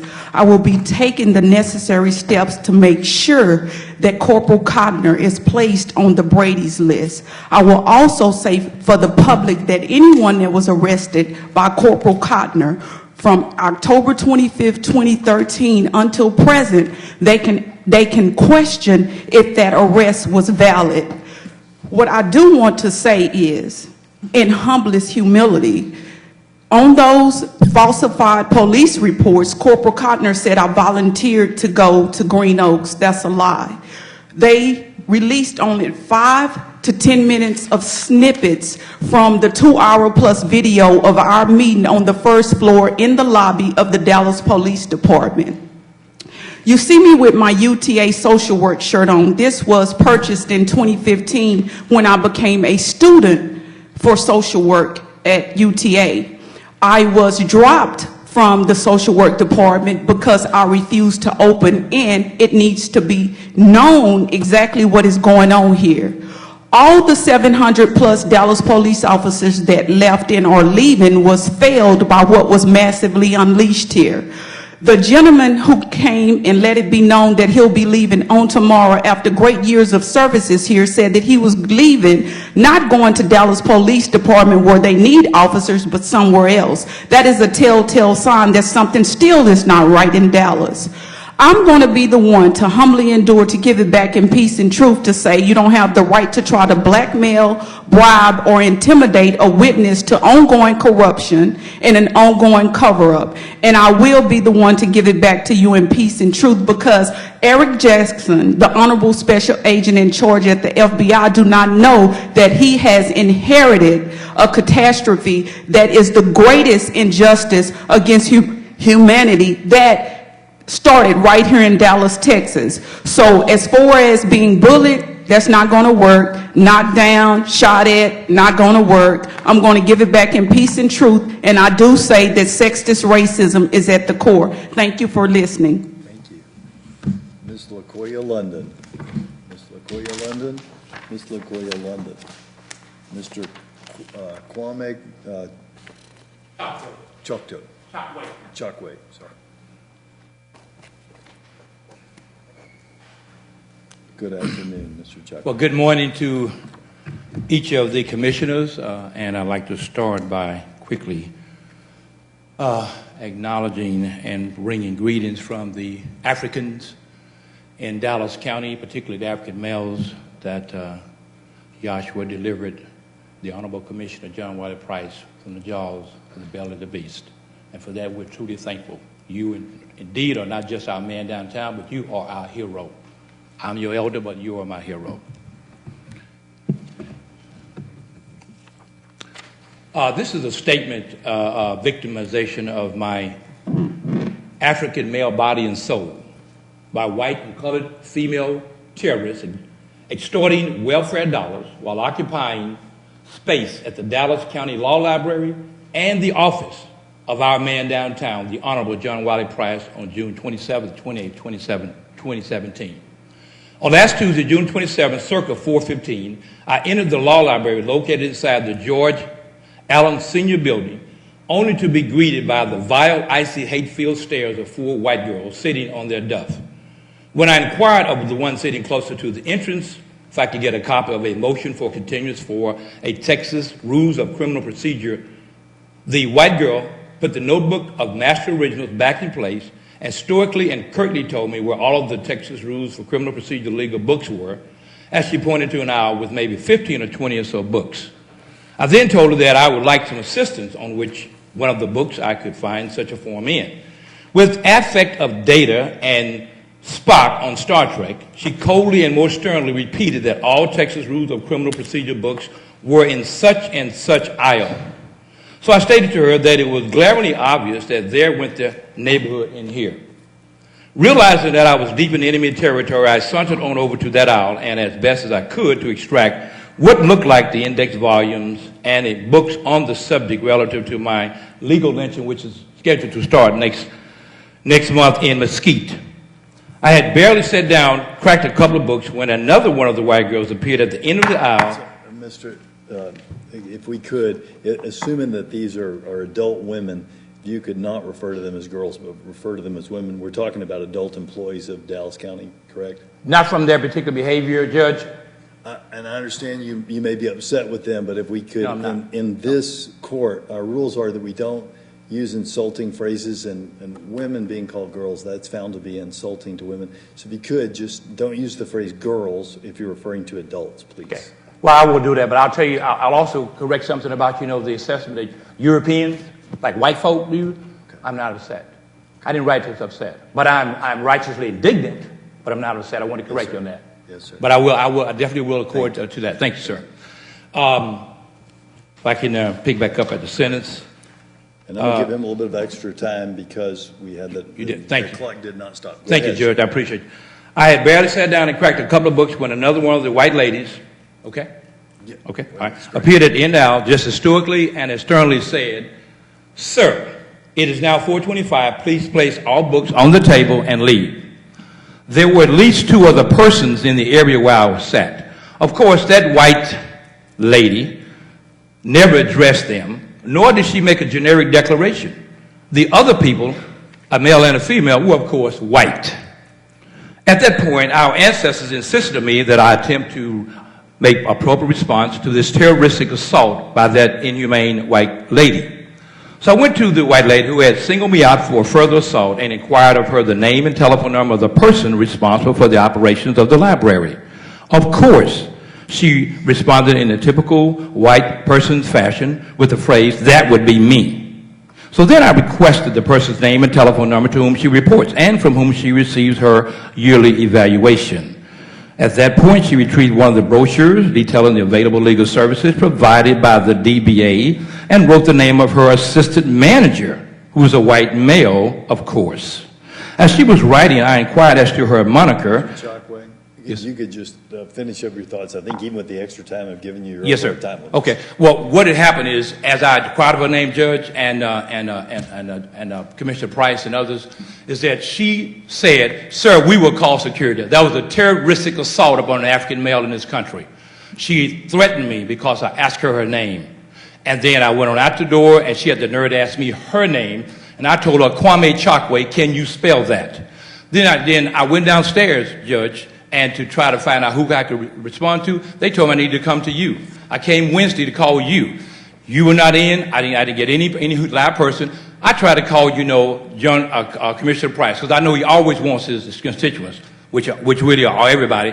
And I got a colored lady on the phone, okay, that hung up on me when I asked her. I wanted to get a Parkland Board of Managers, list of addresses and Office of the Commissioner. I was assaulted twice, and she called Deputy Williams on me, which she hung up on me and called him to come down with me. All right. Thank you, Mr. Chokwe. I think you're out of time, but thank you. I am, but no questions from nobody? You can't. We can't. You can't. Thank you, sir. You're very welcome, and thank you all. Our last public speaker is Mr. William Hopkins.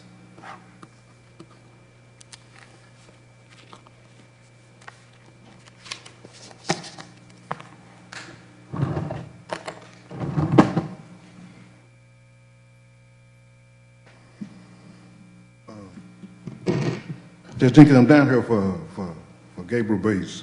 I saw the juvenile, y'all were talking about the juvenile home on the news, how the kids were breaking out of the juvenile home, and y'all wanted to fire the lady, fire this black lady. I guess she over the juvenile home some kind of way, so y'all gonna fire the black lady, and this gonna solve the problem with the kids running away from the juvenile home. But when people in Sand Branch, they on my heart real heavy. So y'all take off for 2 weeks, and you're gonna hire an engineer for Sand Branch. You're gonna hire an engineer, and then y'all gonna hire 2 more people for Sand Branch.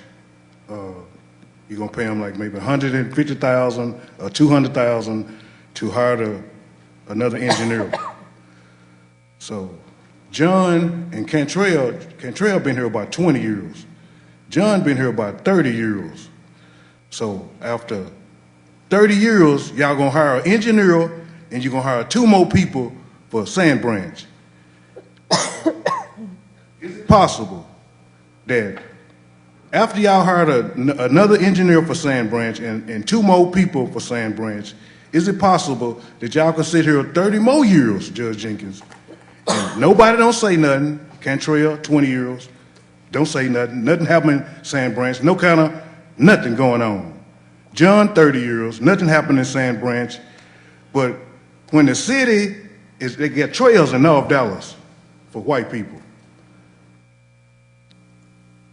It's time for the trails for the people in North Dallas. The county paved the way for the trails for the white people. The county paved all of the trails for the white people. But when it comes to the blacks in Sand Branch, everybody, you don't know what to do, and we got to hire some more people.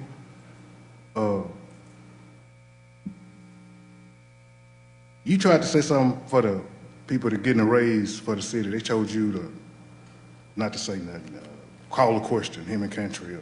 You can't even run this court, Judge Jenkins. John and Cantrell run the court. They've been here the longest. Ain't nothing happened. Y'all take off 2 weeks and saying getting $100,000. Cantrell get 100-some thousand. John get 100-some thousand. Y'all take off 2 weeks. Cantrell and John voted for me not to speak every week. You can't speak number one time a month, so y'all could take off that. Everybody do less and get the same amount, $100-some thousand. But they won't let you say nothing about the city workers the county workers that's getting underpaid. This.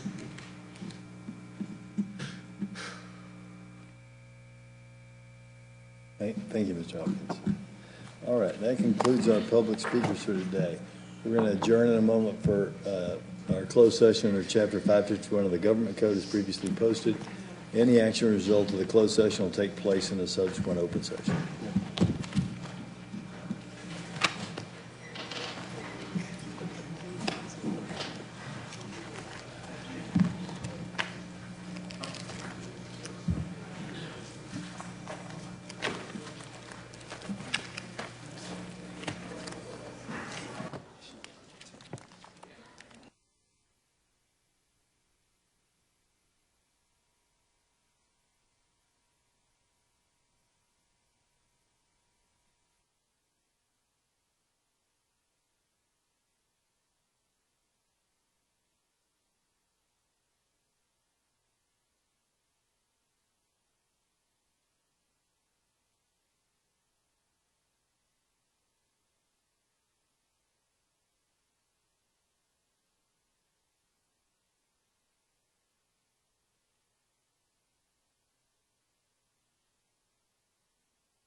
All right. Next month. No action necessary as per the closed session. Court stands adjourned. All right, Ms. Lori, did you get,